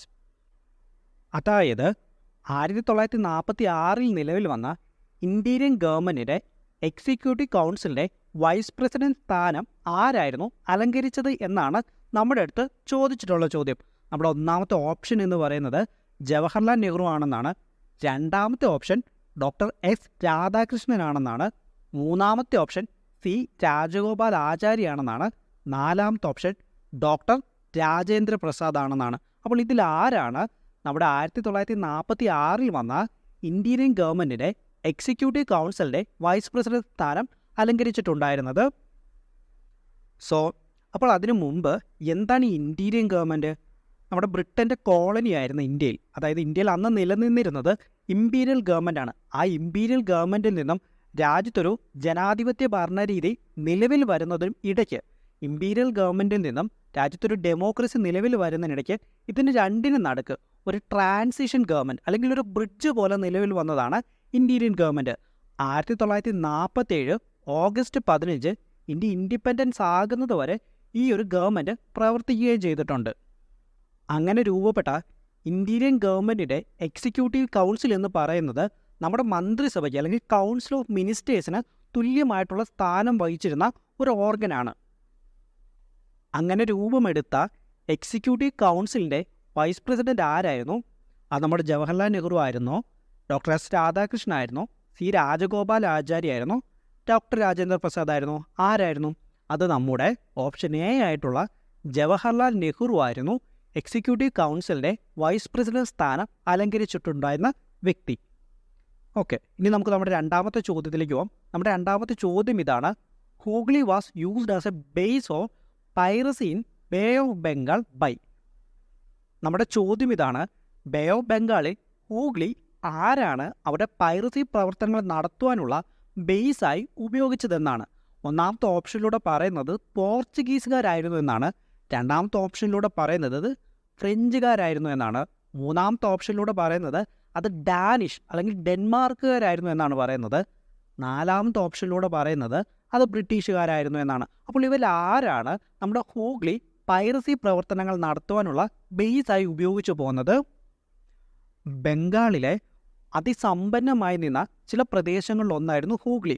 ആ ഹൂഗ്ലിയുടെ നിയന്ത്രണം 16-17 നൂറ്റാണ്ടുകളിൽ പോർച്ചുഗീസുകാരുടെ കൈകളിലേക്ക് എത്തുകയും വലിയ തോതിൽ പോർച്ചുഗീസ് വ്യാപാരികൾ ഈ പ്രദേശങ്ങളിലേക്ക് വരികയും ചെയ്തു. അതിന് കാരണം കസ്റ്റം ഡ്യൂട്ടീസ് ഒഴിവാക്കാനും കൂടാതെ പൈറസി പ്രവർത്തനങ്ങളിൽ ഏർപ്പെടുവാനുമായിരുന്നു. അതുമൂലം അവർക്ക് സാധാരണ ഇവിടെ ലഭിക്കുന്ന ലാഭത്തിൻ്റെ 2 മടങ്ങ് അവർക്ക് ലാഭമായിട്ട് കൊയ്യുവാനും സാധിക്കുമായിരുന്നു. സോ അപ്പോൾ അതുകൊണ്ട് തന്നെ നമ്മുടെ ചോദ്യത്തിൻ്റെ ഉത്തരം എന്താണ്? ആരാണ് ഹൂഗ്ലി അവരുടെ പൈറസി പ്രവർത്തനങ്ങൾക്കുള്ള ബേസായിട്ട് ഉപയോഗിച്ചുകൊണ്ടിരുന്നത്? അത് നമ്മുടെ ഓപ്ഷൻ എ ആയിട്ടുള്ള പോർച്ചുഗീസുകാരാണ്. ഇനി നമുക്ക് നമ്മുടെ മൂന്നാമത്തെ ചോദ്യത്തിലേക്ക് പോകാം. നമ്മുടെ മൂന്നാമത്തെ ചോദ്യം നമുക്ക് 4 പേരുകൾ തന്നിട്ടുണ്ട്. അതിലേതാണ് കറക്റ്റായിട്ട് മാച്ച് ആകുന്നതെന്നാണ് നമ്മുടെ മൂന്നാമത്തെ ചോദ്യം. അപ്പോൾ അതിൽ ഒന്നാമത്തെ ഓപ്ഷൻ എ എന്ന് പറയുന്നത് ബാറ്റിൽ ഓഫ് ബക്സാറാണ്. ബാറ്റിൽ ഓഫ് ബക്സാർ മിർ ജാഫറിനും നമ്മുടെ റോബർട്ട് ക്ലൈവിനും ഇടയിലായിരുന്നു ആ ഒരു യുദ്ധം ഉണ്ടായിട്ടുണ്ടായിരുന്നത്. അല്ല, 1764 മിർ കാസിമിനും ബ്രിട്ടീഷുകാർക്കും ഇടയിലായിരുന്നു 1764 ബാറ്റിൽ ഓഫ് ബക്സാർ യുദ്ധം ഉണ്ടായിരുന്നത്. അവിടെ ക്ലൈവും ഇല്ലായിരുന്നു, അതുപോലെ തന്നെ മിർ ജാഫറും ഉണ്ടായിരുന്നില്ല. അപ്പോൾ അതുകൊണ്ട് തന്നെ നമ്മുടെ ഒന്നാമത്തെ ഓപ്ഷൻ തെറ്റാണ്. ഇനി ഓപ്ഷൻ ബി അവിടെ കിടക്കട്ടെ. നമുക്ക് ഓപ്ഷൻ സിയിലേക്ക് പോകാം. ഓപ്ഷൻ സി എന്ന് പറയുന്നത് ബാറ്റിൽ ഓഫ് ചീലിയൻ വാലയാണ്. നമ്മുടെ ബാറ്റിൽ ഓഫ് ചീലിയൻ വാല സംഭവിക്കുന്നത് നമ്മുടെ ബ്രിട്ടീഷുകാർക്കും പഞ്ചാബ് സിഖുകാർക്കും ഇടയിലുണ്ടായ ഒരു യുദ്ധമുണ്ട്. അത് നമുക്ക് ഫസ്റ്റ് ആംഗ്ലോ സിഖ് വാർ എന്ന് പറയാം, അതുപോലെ തന്നെ സെക്കൻഡ് ആംഗ്ലോ സിഖ് വാർ എന്ന് പറയാം. അങ്ങനെയുണ്ടായ 1849 നടന്ന രണ്ടാം ആംഗ്ലോ സിഖ് വാറിൻ്റെ ഭാഗമായിട്ടാണ് ബാറ്റിൽ ഓഫ് ചീലിയൻ വാല സംഭവിക്കുന്നത്. പഞ്ചാബിലെ ഒരു സ്ഥലമാണ് ചീലിയൻ വാല. ആ സ്ഥലത്തിൻ്റെ പേരിൽ നിന്നാണ് ആ ബാറ്റിലിന് ബാറ്റിൽ ഓഫ് ചീലിയൻ വാല എന്ന് പറയുന്ന പേര് കിട്ടുന്നത്. അപ്പോൾ അവിടുത്തെ ഡൽഹൌസി മറാത്താസിനും ഇടയിലായിരുന്നു ഈ ഒരു യുദ്ധം നടന്നത്. അല്ല, ബ്രിട്ടീഷുകാർക്കും സിഖ് അല്ലെങ്കിൽ പഞ്ചാബിനും ഇടയിലായിരുന്നു ഈ ഒരു യുദ്ധം നടന്നിട്ടുണ്ടായിരുന്നത്. അപ്പോൾ അതുകൊണ്ട് തന്നെ ആ ഒരു ഓപ്ഷൻ തെറ്റാണ്. ഇനി നാലാമത്തെ ഓപ്ഷനിലേക്ക് വന്നു കഴിഞ്ഞാൽ ബാറ്റിൽ ഓഫ് കാദ്ര. ബാറ്റിൽ ഓഫ് കാദ്ര നടന്നത് നമ്മുടെ നിസാമിനും ബ്രിട്ടീഷ് ഈസ്റ്റ് ഇന്ത്യ കമ്പനിക്കും ഇടയിലായിരുന്നോ? അല്ല, നമ്മുടെ 1795 നമ്മുടെ മറാത്താസിനും അതുപോലെ തന്നെ ഹൈദരാബാദിലെ നിസാമിനും ഇടയിലായിരുന്നു ബാറ്റിൽ ഓഫ് കാദ്ര നടന്നിട്ടുണ്ടായിരുന്നത്. അപ്പോൾ അതുകൊണ്ട് തന്നെ ആ ഓപ്ഷൻ തെറ്റാണ്. അപ്പോൾ 3 ഓപ്ഷൻ നമ്മുടെ തെറ്റായതുകൊണ്ട് തന്നെ നമ്മുടെ ഉത്തരം എന്താണ്? Battle of വാൻഡിവാഷാണ്. ബാറ്റിൽ ഓഫ് വാൻഡിവാഷ് നടന്നത് 1760 ഫ്രഞ്ചുകാർക്കും ബ്രിട്ടീഷ് ഈസ്റ്റ് ഇന്ത്യ കമ്പനിക്കും ഇടയിലായിരുന്നു. അതോടുകൂടിയാണ് ഫ്രഞ്ചുകാരുടെ സ്വാധീനങ്ങളൊക്കെ ഇന്ത്യയിൽ കുറഞ്ഞു പോകുന്നത്. അപ്പോൾ അതുകൊണ്ട് തന്നെ നമ്മുടെ ചോദ്യത്തിൻ്റെ ഉത്തരം എന്താണ്?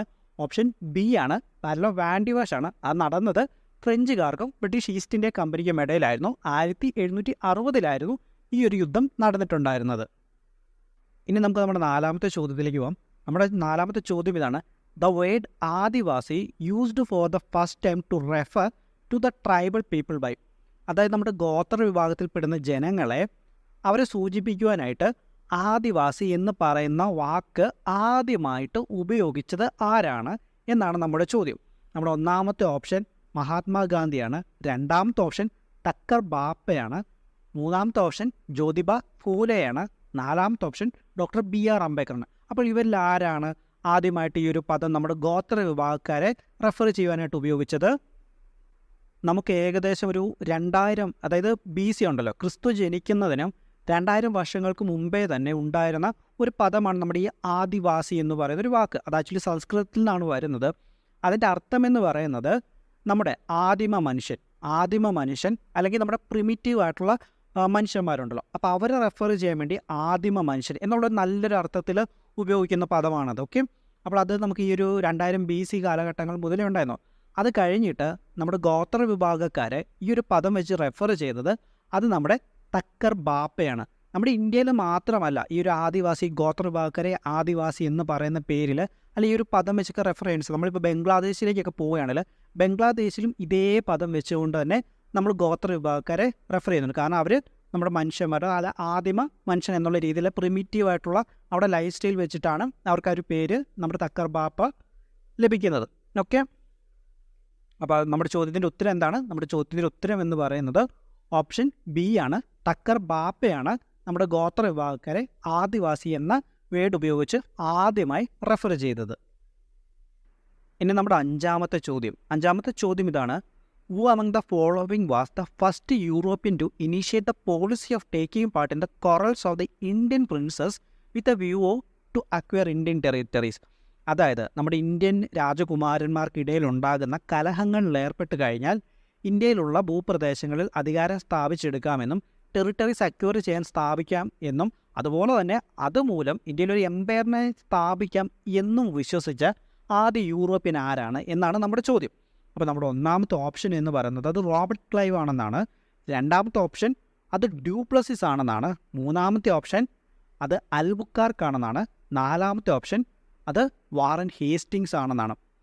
നമ്മുടെ ഇന്ത്യയിൽ ആദ്യമായിട്ടൊരു എംപയറൊക്കെ സ്ഥാപിക്കുക എന്ന ലക്ഷ്യം തലയിൽ ഉദിച്ചു വന്നത് അതിനായിട്ട് ഇന്ത്യയിൽ നടക്കുന്ന, അതായത് ഇന്ത്യൻ രാജകുമാരന്മാർക്കിടയിൽ ഉണ്ടാകുന്ന പ്രശ്നങ്ങളിൽ ആരുടെയെങ്കിലുമൊക്കെ ഒരു സൈഡ് പിടിച്ചു കഴിഞ്ഞാൽ ഈ ഒരു ആവശ്യം സാധിച്ചെടുക്കാമെന്ന് മനസ്സിലായത് നമ്മുടെ ഇന്ത്യയിൽ പോണ്ടിച്ചേരിയിൽ ഡ്യൂമാസിന് ശേഷം അടുത്ത ഫ്രഞ്ച് ഗവർണറായിട്ട് അധികാരത്തിൽ വന്ന ഡ്യൂപ്ലസിസിൻ്റെ തലയിലായിരുന്നു. അദ്ദേഹം 1774 ഇതിനായിട്ട് ഇന്ത്യയിൽ ആദ്യം ഒരു ഇന്ത്യക്കാരെ വെച്ചുള്ള എന്നൊരു സൈന്യത്തെ രൂപപ്പെടുത്തി. അതാണ് നമ്മൾ ഷിപ്പോയിസ് അല്ലെങ്കിൽ ശിപ്പായിലകൾ എന്നൊക്കെ പറയുന്ന അതിനകത്ത് വരുന്ന ഇന്ത്യൻ പട്ടാളക്കാരല്ല ഷിപ്പോയിസ്. അങ്ങനെയുള്ള ഷിപ്പോയിസിൻ്റെ ആദ്യത്തെ ബറ്റാലിയൻ രൂപീകരിച്ചത് തന്നെ നമ്മുടെ ഡ്യൂപ്ലസിസ് ആയിരുന്നു. കാരണം അദ്ദേഹത്തിന് ഇവിടെ ഇന്ത്യയിലൊരു സൈന്യം വേണം. കാരണം ബാക്കി ഇന്ത്യൻ രാജകുമാരന്മാരുടെ പക്ഷം പിടിക്കുന്ന സമയത്ത് സ്വാഭാവികമായിട്ട് യുദ്ധത്തിന് പോകുമ്പോൾ അദ്ദേഹത്തിന് ഒരു ആർമി വേണമല്ലോ. അപ്പോൾ ആ ഒരു ലക്ഷ്യത്തോടു കൂടി അതിൽ ഇങ്ങനെയൊരു ലക്ഷ്യം സാധിച്ചെടുക്കാൻ വേണ്ടി ഒരു പരിധി വരെ നമ്മുടെ ഡ്യൂപ്ലസിസ് ഒക്കെ വിജയിച്ചിട്ടുണ്ടായിരുന്നു. കാരണം അതിൻ്റെ ഭാഗമായിട്ടാണ് ഫ്രഞ്ചുകാർ പോയിട്ട് മൈസൂരുമായിട്ട് സഖ്യം ചേരുന്നത്. പിന്നീട് പല കാരണങ്ങളാൽ അവസാനം ഫ്രഞ്ചുകാർ പരാജയപ്പെട്ടു പോവുകയാണ് ചെയ്തത്. അതിന് അനേകം റീസൺസ് ഉണ്ട് കേട്ടോ, അത് നമുക്കിപ്പോൾ ഇവിടെ പറഞ്ഞു കഴിഞ്ഞാൽ തീരില്ല. അപ്പോൾ നമ്മുടെ ചോദ്യത്തിൻ്റെ ഉത്തരം എന്താണ്? അത് നമ്മുടെ ഫ്രഞ്ച് ഗവർണറായിട്ടുണ്ടായിരുന്ന ഡ്യൂപ്ലസിസിൻ്റെ തലയിലാണ് ആദ്യമായിട്ട് ഇന്ത്യൻ രാജകുമാരന്മാർക്കിടയിലുണ്ടായിരുന്ന പ്രശ്നങ്ങളിൽ ഇടപെട്ട് കഴിഞ്ഞാൽ നമുക്ക് ഇന്ത്യയിൽ ഒരു എംപയറിനെ സ്ഥാപിച്ചെടുക്കാമെന്നുള്ള ചിന്ത ഉദിച്ചത്. അതിനെ ബ്രിട്ടീഷുകാർ കോപ്പി അടിക്കുകയാണ് പിന്നീട് ചെയ്തത്. ഓക്കെ, അപ്പോൾ ഇത്രയാണ് നമ്മൾ നോക്കുന്ന ചോദ്യങ്ങൾ. ഇതോടുകൂടി ഞാൻ വീഡിയോ കൺക്ലൂഡ് ചെയ്യുവാണ്. അതിനുമുമ്പ് നമ്മുടെ വളരെ ചെറിയൊരു ചാനലാണ്. ആരെങ്കിലും ചാനൽ സബ്സ്ക്രൈബ് ചെയ്തിട്ടില്ലെങ്കിൽ സബ്സ്ക്രൈബ് ചെയ്യണമെന്നും അതുപോലെ തന്നെ വീഡിയോയിൽ എന്തെങ്കിലുമൊക്കെ മാറ്റങ്ങൾ വരുത്തണം എന്നുണ്ടെങ്കിൽ ഡെഫിനറ്റ്ലി അതിൻ്റെ അടുത്ത് പറയണമെന്നും ഞാൻ നിങ്ങളുടെ അടുത്ത് റിക്വസ്റ്റ് ചെയ്യണം കേട്ടോ. Okay, thank you. Hi friends, welcome to we learn. നമ്മൾ UPSCയുടെ previous year question papers discuss ചെയ്യുന്നതിൻ്റെ 22ാമത്തെ വീഡിയോ ആണ്. നമ്മൾ നോക്കുന്നത് കോൺസ്റ്റിറ്റ്യൂഷൻ, പൊളിറ്റി ആൻഡ് ഗവർണൻസ് ആണ്. അപ്പോൾ നമ്മുടെ ഒന്നാമത്തെ ചോദ്യം ഇതാണ്: which of the following are envisaged by the right against exploitation in the constitution of India? അതായത് നമ്മുടെ ചോദ്യത്തെ നമുക്ക് ഇങ്ങനെ പറയാം, നമുക്ക് കുറച്ച് സ്റ്റേറ്റ്മെൻറ്റുകൾ തന്നിട്ടുണ്ട്. അതിലേതെല്ലാമാണ് റൈറ്റ് അഗെയിൻസ്റ്റ് എക്സ്പ്ലോയിറ്റേഷൻ, ചൂഷണത്തിനെതിരെയുള്ള അവകാശങ്ങളിൽ വിഭാവനം ചെയ്തിരിക്കുന്നത് ഏതെല്ലാമാണ് എന്നാണ് നമ്മുടെ അടുത്ത് ചോദിച്ചിട്ടുള്ള ചോദ്യം. നമ്മുടെ ഒന്നാമത്തെ സ്റ്റേറ്റ്മെൻറ്റിലൂടെ പറയുന്നത് prohibition of traffic in human beings and forced labour ആണ്. ഇന്ത്യൻ ഭരണഘടനയുടെ ആർട്ടിക്കിൾ 23 അനുസരിച്ചിട്ടുള്ള മനുഷ്യക്കടത്ത് നിരോധിക്കുന്നതും അതുപോലെ തന്നെ നിർബന്ധിത തൊഴിലും. ഇതാണ് നമ്മുടെ ഒന്നാമത്തെ സ്റ്റേറ്റ്മെൻറ്റിലൂടെ പറഞ്ഞിട്ടുള്ളത്. രണ്ടാമത്തെ സ്റ്റേറ്റ്മെൻറ്റിൽ പറയുന്നത് അബോളിഷൻ ഓഫ് അൺടച്ചബിലിറ്റിയാണ്, തൊട്ട് തീണ്ടായ്മ നിരോധിക്കുന്നത്. മൂന്നാമത്തെ സ്റ്റേറ്റ്മെൻറ്റ് പറയുന്നത് protection of interest of minorities ആണ്, ന്യൂനപക്ഷങ്ങളുടെ താല്പര്യങ്ങൾ സംരക്ഷിക്കുന്നത്. നാലാമത്തെ സ്റ്റേറ്റ്മെൻറ്റിലൂടെ പറയുന്നത് prohibition of employment of childrens in factories and mines. അത് നമ്മുടെ കുട്ടികളെ നമ്മൾ ഫാക്ടറികളിലും അതുപോലെ തന്നെ മൈനുകൾ, ഖനികളിലും ജോലിക്കായിട്ട് നമ്മൾ നിയമിക്കുന്നത് നിരോധിക്കുന്നതാണ് നാലാമത്തെ സ്റ്റേറ്റ്മെൻറ്റ് പറയുന്നത്. അപ്പോൾ ഇതിൽ ഏതൊക്കെയാണ് നമ്മുടെ റൈറ്റ് അഗെയിൻസ്റ്റ് എക്സ്പ്ലോയിറ്റേഷൻ അല്ലെങ്കിൽ ചൂഷണത്തിനെതിരെയുള്ള അവകാശങ്ങളിൽ വിഭാവനം ചെയ്തിട്ടുള്ളത്? നിങ്ങളിതൊന്ന് ആലോചിച്ച് നോക്കൂ. അതിൻ്റെ ഉത്തരത്തിലേക്ക് പോകുന്നതിന് മുമ്പ് നമ്മുടെ ഫണ്ടമെൻ്റൽ റൈറ്റ്സിനെ, നമ്മുടെ മൗലിക അവകാശങ്ങളെ നമ്മൾ 6 വേർതിരിച്ചിട്ടുണ്ട്. ഏതൊക്കെയാണ് 6 എണ്ണം? റൈറ്റ് ടു ഇക്വാലിറ്റി നമ്മുടെ സമത്വത്തിനുള്ള അവകാശം, റൈറ്റ് ടു ഫ്രീഡം സ്വാതന്ത്ര്യത്തിനുള്ള അവകാശം, റൈറ്റ് എഗെയിൻസ്റ്റ് എക്സ്പ്ലോയിറ്റേഷൻ ചൂഷണത്തിനെതിരെയുള്ള അവകാശം, right to freedom of religion മതസ്വാതന്ത്ര്യത്തിനുള്ള അവകാശം, കൾച്ചറൽ ആൻഡ് എഡ്യൂക്കേഷണൽ റൈറ്റ് സാമൂഹികപരവും വിദ്യാഭ്യാസപരവുമായിട്ടുള്ള അവകാശം, റൈറ്റ് ടു കോൺസ്റ്റിറ്റ്യൂഷണൽ റെമഡീസ് ഭരണഘടനാപരമായിട്ടുള്ള കാര്യങ്ങൾ നമുക്ക് നേടിയെടുക്കുവാനുള്ള അവകാശം. അപ്പോൾ ഇങ്ങനെ ഇത്രയും കാര്യങ്ങളായിട്ട് നമ്മുടെ മൗലിക അവകാശങ്ങളെ നമ്മൾ വേർതിരിച്ചിട്ടുണ്ട്. ഇനി നമുക്ക് നമ്മുടെ ഒന്നാമത്തെ സ്റ്റേറ്റ്മെൻറ്റിലേക്ക് പോകാം. നമ്മുടെ ഒന്നാമത്തെ സ്റ്റേറ്റ്മെൻറ്റ് പറയുന്നത് prohibition of traffic in human beings and forced labour ആണ്. അതായത് മനുഷ്യക്കടത്തും അതുപോലെ തന്നെ നിർബന്ധിത തൊഴിലും. ഇന്ത്യൻ ഭരണഘടനയുടെ ആർട്ടിക്കിൾ 23, അതിനു മുമ്പ് ചൂഷണത്തിനെതിരെയുള്ള അവകാശങ്ങൾ വരുന്നത് ഏതൊക്കെ ആർട്ടിക്കിൾസിലാണ്? ഇന്ത്യൻ ഭരണഘടനയുടെ ആർട്ടിക്കിൾ 23-ലും അതുപോലെ ആർട്ടിക്കിൾ 24-ലുമാണ് ചൂഷണത്തിനെതിരെയുള്ള അവകാശങ്ങൾ വരുന്നത്. അങ്ങനെയുള്ള നമ്മുടെ ഇന്ത്യൻ ഭരണഘടനയുടെ ആർട്ടിക്കിൾ 23 മനുഷ്യക്കടത്ത് തടയുന്നതും അതുപോലെ തന്നെ നിർബന്ധിത തൊഴിൽ തടയുന്നതും. അപ്പോൾ നമ്മുടെ ഒന്നാമത്തെ സ്റ്റേറ്റ്മെൻറ്റ് റൈറ്റ് അഗെയിൻസ്റ്റ് എക്സ്പ്ലോയിറ്റേഷൻ ആർട്ടാണോ വരുന്നത്? ആണ്. അപ്പോൾ അതുകൊണ്ട് തന്നെ നമ്മുടെ ഓപ്ഷൻ ബി കളയാം. ഓപ്ഷൻ ബിക്കകത്ത് നമ്മുടെ ഒന്നാമത്തെ സ്റ്റേറ്റ്മെൻറ്റ് പറയുന്നില്ലാത്തത് കൊണ്ട്. ഇനി നമുക്ക് നമ്മുടെ രണ്ടാമത്തെ സ്റ്റേറ്റ്മെൻറ്റിലേക്ക് പോകും. നമ്മുടെ രണ്ടാമത്തെ സ്റ്റേറ്റ്മെൻറ്റ് പറയുന്നത് അബോളിഷൻ ഓഫ് അൺടച്ചബിലിറ്റിയാണ്. അതായത് തൊട്ട് തീണ്ടായ്മയ്ക്ക് എതിരെയുള്ള അവകാശം. നമ്മുടെ അബോളിഷൻ ഓഫ് അൺടച്ചബിലിറ്റി ഏത് ആർട്ടിക്കിളിലാണ് വരുന്നത്? ഇന്ത്യൻ ഭരണഘടനയുടെ ആർട്ടിക്കിൾ 17 അബോളിഷൻ ഓഫ് അൺടച്ചബിലിറ്റി. ഈ ആർട്ടിക്കിൾ 17 ഏത് ഗണത്തിലാണ് വരുന്നത്? നമ്മുടെ ഭരണഘടന അനുസരിച്ച് ആർട്ടിക്കിൾ 14 മുതൽ ആർട്ടിക്കിൾ 18 വരെയാണ് എന്ത്? റൈറ്റ് ടു ഇക്വാളിറ്റി അല്ലെങ്കിൽ സമത്വത്തിനുള്ള അവകാശം. അങ്ങനെയുള്ള സമത്വത്തിനുള്ള അവകാശത്തിലാണ് നമ്മുടെ അബോളിഷൻ ഓഫ് അൺടച്ചബിലിറ്റി അല്ലെങ്കിൽ തൊട്ട് തീണ്ടായ്മ നിരോധിക്കുന്നത്. അപ്പോൾ അതുകൊണ്ട് തന്നെ നമ്മുടെ രണ്ടാമത്തെ സ്റ്റേറ്റ്മെൻറ്റ് ശരിയാണോ തെറ്റാണോ? രണ്ടാമത്തെ സ്റ്റേറ്റ്മെൻറ്റ് ഇതുകൊണ്ട് തന്നെ അത് തെറ്റാണ്. അപ്പോൾ അതുകൊണ്ട് തന്നെ നമുക്ക് ഓപ്ഷൻ എയും അതുപോലെ തന്നെ ഓപ്ഷൻ ബിയും അതുപോലെ തന്നെ ഓപ്ഷൻ ഡിയും നമുക്ക് തെറ്റാന്ന് പറയാം. അപ്പോൾ അതുകൊണ്ട് തന്നെ സ്വാഭാവികമായിട്ടും നമ്മുടെ ഉത്തരം എന്തായിരിക്കും? നമ്മുടെ ഉത്തരം എന്ന് പറയുന്നത് ഓപ്ഷൻ സി ആണ്. അപ്പോൾ ആ കൂടെ തന്നെ നമ്മുടെ മൂന്നാമത്തെ നാലാമത്തെ സ്റ്റേറ്റ്മെൻറ്റുകൾ കിടക്കുന്നുണ്ട്. അപ്പോൾ അതിൽ മൂന്നാമത്തെ സ്റ്റേറ്റ്മെൻറ്റ് എന്ന് പറയുന്നത് പ്രൊട്ടക്ഷൻ ഓഫ് ഇൻട്രസ്റ്റ് ഓഫ് മൈനോറിറ്റീസും ഉണ്ട്. അതുപോലെ തന്നെ prohibition of employment of children in factories and mines. Indian ഭരണഘടനയുടെ ആർട്ടിക്കിൾ 24, ഇന്ത്യൻ ഭരണഘടനയുടെ ആർട്ടിക്കിൾ 24 പറയുന്നത് നമ്മുടെ കുട്ടികളെ ഫാക്ടറികളിലും മൈൻസിലും അതുപോലുള്ള ഹസാഡസ് ആയിട്ടുള്ള എൻവയോൺമെൻറ്റുകളിൽ കുട്ടികളെ ജോലിക്ക് നിർത്താൻ പാടില്ല എന്ന് പറയുന്നതാണ് ഇന്ത്യൻ ഭരണഘടനയുടെ ആർട്ടിക്കിൾ 24. ആ ആർട്ടിക്കിൾ 24 നമ്മുടെ ചൂഷണത്തിനെതിരെയുള്ള അവകാശത്തിലാണ് വരുന്നത്. ഇനി നമുക്ക് നമ്മുടെ രണ്ടാമത്തെ ചോദ്യത്തിലേക്ക് പോകാം. നമ്മുടെ രണ്ടാമത്തെ ചോദ്യം ഇതാണ്: the mind of the makers of the constitution of India is reflected in which of the following.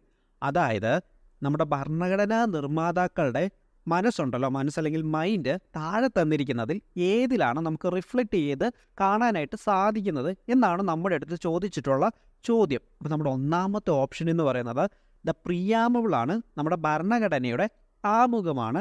രണ്ടാമത്തെ ഓപ്ഷൻ ദ ഫണ്ടമെൻ്റൽ റൈറ്റ്സ് ആണ്, നമ്മുടെ മൗലിക അവകാശങ്ങളിലാണെന്നാണ് പറയുന്നത്. മൂന്നാമത്തെ option directive principles of the state policy, നമ്മുടെ DPSPയിലാണെന്നാണ് പറയുന്നത്. നാലാമത്തെ ഓപ്ഷൻ ഫണ്ടമെൻ്റൽ ഡ്യൂട്ടീസ് ആണ്, നമ്മുടെ മൗലിക കർത്തവ്യങ്ങളിലാണെന്നാണ് നാലാമത്തെ ഓപ്ഷനിലൂടെ പറയുന്നത്. അപ്പോൾ ഇതിൽ ഏതിലാണ് നമ്മുടെ ഭരണഘടനാ നിർമ്മാതാക്കളുടെ മനസ്സ് നമുക്ക് കാണുവാനായിട്ട് സാധിക്കുന്നത്? നമ്മുടെ ഭരണഘടനാ നിർമ്മാതാക്കളിൽ ഒരാളായ നമ്മുടെ കോൺസ്റ്റിറ്റ്യൂവൻ്റ് അസംബ്ലിയിൽ മെമ്പറായിരുന്ന സർ അല്ലടി കൃഷ്ണസ്വാമിയർ ഒരിക്കൽ ഇങ്ങനെ പറഞ്ഞിട്ടുണ്ട്. അദ്ദേഹം പറഞ്ഞത് the preamble to our constitution express what we had thought or dream so long. അതായത് ഞങ്ങളുടെ സ്വപ്നമാണ്, അല്ലെ ഞങ്ങൾ വർഷങ്ങളായി, ഞങ്ങളുടെ കുറേ കാലമായി ഞങ്ങൾ ചിന്തിച്ചതാണ് നമ്മുടെ ഭരണഘടനയുടെ പ്രിയാമബിൾ അല്ലെങ്കിൽ ആമുഖത്തിലുള്ളതെന്ന് ഇദ്ദേഹം ഒരിക്കൽ പറഞ്ഞിട്ടുണ്ട്. അപ്പോൾ അതുകൊണ്ട് തന്നെ നമ്മുടെ ചോദ്യത്തിൻ്റെ ഉത്തരം എന്താണ്? നമ്മുടെ ചോദ്യത്തിൻ്റെ ഉത്തരം എന്ന് പറയുന്നത് നമ്മുടെ പ്രിയാമബിൾ അല്ലെങ്കിൽ നമ്മുടെ ആമുഖമാണ്. നമ്മുടെ ആമുഖത്തിലാണ് നമ്മുടെ ഭരണഘടനാ നിർമ്മാതാക്കളുടെ മനസ്സിലുണ്ടായിരുന്ന അവർ ചിന്തിച്ചിരുന്ന കാര്യങ്ങൾ നമുക്ക് റിഫ്ലക്റ്റ് ചെയ്ത് കാണുവാനായിട്ട് സാധിക്കുന്നത്. ഇനി നമുക്ക് നമ്മുടെ മൂന്നാമത്തെ ചോദ്യത്തിലേക്ക് പോകാം. നമ്മുടെ മൂന്നാമത്തെ ചോദ്യം ഇതാണ്: which one of the following statement is correct? താഴെ തന്നിരിക്കുന്നതിൽ ഏത് സ്റ്റേറ്റ്മെൻ്റ് ആണ് ശരിയായിട്ടുള്ളത് എന്നാണ് നമ്മുടെ അടുത്ത് ചോദിച്ചിട്ടുള്ളത്. നമ്മുടെ ഒന്നാമത്തെ ചോദ്യം ഇതാണ്: rights R claims of state against the citizen. നമ്മുടെ അവകാശങ്ങൾ എന്ന് പറയുന്നത് സ്റ്റേറ്റിന് സിറ്റിസൺസിനെതിരെ ക്ലെയിം ചെയ്യാൻ സാധിക്കുന്നതാണ് എന്നാണ് നമ്മുടെ ഒന്നാമത്തെ ഓപ്ഷനിലൂടെ പറയുന്നത്. രണ്ടാമത്തെ option rights R privileges which are incorporated in the constitution of A state എന്നാണ് പറയുന്നത്. മൂന്നാമതായിട്ട് rights R claims of citizen against state. നമ്മുടെ ഒന്നാമത് പറഞ്ഞതിനെ നേരെ തലതിരിച്ച് പറഞ്ഞു. അതായത് നമ്മുടെ ജനങ്ങൾക്ക്, നമ്മുടെ സിറ്റിസൺസിന് സ്റ്റേറ്റിനെതിരെ ക്ലെയിം ചെയ്യാൻ സാധിക്കുന്നതാണ് റൈറ്റ്സ് എന്ന് പറയുന്നത്. ഇനി നാലാമത്തെ ഓപ്ഷനിലൂടെ പറയുന്നത് rights R privileges of A few citizens against the meaning. അപ്പോൾ ഇതിൽ ഏതാണ് കറക്റ്റായിട്ടുള്ള സ്റ്റേറ്റ്മെൻറ്റ്? ഈ ഒരു ചോദ്യത്തിൻ്റെ ഉത്തരത്തിലേക്ക് പോകുന്നതിന് മുമ്പ് എന്തുകൊണ്ടാണ് NCERTയുടെ ടെക്സ്റ്റ് ബുക്കുകൾ നമ്മൾ പഠിച്ചിരിക്കണം എന്ന് പറയുന്നതിൻ്റെ ഒരു റീസൺ കൂടിയാണ് ഈ ഒരു ചോദ്യം. ഇപ്പോൾ ആരുടെയെങ്കിലും കയ്യിൽ NCERTയുടെ പുതിയ സിലബസ് അനുസരിച്ചിട്ടുള്ള പൊളിറ്റിക്കൽ തിയറിയുടെ ടെക്സ്റ്റ് ബുക്ക് ഉണ്ടെങ്കിൽ അതിൻ്റെ 5ാമത്തെ ചാപ്റ്റർ 72ാമത്തെ പേജിലേക്ക് ഒന്ന് ചെല്ലുക. അതിനകത്ത് നിങ്ങൾക്ക് ഒരു സെൻറ്റൻസ് കാണുവാനായിട്ട് സാധിക്കും: through these rights people make demands upon the state. ഇങ്ങനെയൊരു സ്റ്റേറ്റ്മെൻറ്റ് നിങ്ങൾക്ക് അതിനകത്ത് കാണാനായിട്ട് സാധിക്കും. ഇത് തന്നെയല്ലേ നമ്മുടെ ഓപ്ഷൻ സിയിലും പറയുന്നത്? ഓപ്ഷൻ സി എന്താണ് പറയുന്നത്? നമുക്ക് ഓപ്ഷൻ സി പറയുന്നത് rights R claims of citizen against the state എന്നാണ് പറയുന്നത്. അതായത് ഈ ഒരു കാര്യം തന്നെയാണ് നമ്മുടെ ഓപ്ഷൻ സിയിലും പറയുന്നത്. റൈറ്റ്സ് എന്ന് പറയുന്നത് സ്റ്റേറ്റിനെതിരെ സിറ്റിസൺസിന് ക്ലെയിം ചെയ്യാൻ സാധിക്കുന്നതിനെയാണ് നമ്മൾ റൈറ്റ്സ് അല്ലെങ്കിൽ അവകാശങ്ങൾ എന്ന് പറയുന്നത്. അപ്പോൾ അതുകൊണ്ട് തന്നെ നമ്മുടെ ചോദ്യത്തിൻ്റെ ഉത്തരം എന്താണ്? ഓപ്ഷൻ സി ആണ് നമ്മുടെ ചോദ്യത്തിൻ്റെ ഉത്തരം. ഇനി നമുക്ക് നമ്മുടെ നാലാമത്തെ ചോദ്യത്തിലേക്ക് പോകാം. നമ്മുടെ നാലാമത്തെ ചോദ്യം ഇതാണ്: which principle among the following was added to the data principle of the state policy by 42nd amendment of the constitution. നമുക്ക് കുറച്ച് സ്റ്റേറ്റ്മെൻറ്റുകൾ അല്ലെങ്കിൽ പ്രിൻസിപ്പിൾസ് തന്നിട്ടുണ്ട്. അതിലേതാണ് 42ാം ഭരണഘടനാ ഭേദഗതിയിലൂടെ ഇന്ത്യൻ ഭരണഘടനയിലേക്ക് കൂട്ടിച്ചേർക്കപ്പെട്ടതെന്നാണ് നമ്മുടെ അടുത്ത് ചോദിച്ചിട്ടുള്ളത്. 1976 42ാം ഭരണഘടനാ ഭേദഗതി വരുന്ന സമയം നമ്മുടെ DPSPയിലേക്ക് 4 കാര്യങ്ങൾ കൂട്ടിച്ചേർക്കപ്പെട്ടിട്ടുണ്ടായിരുന്നു. Article 39, article 39A, article 43, article 48A.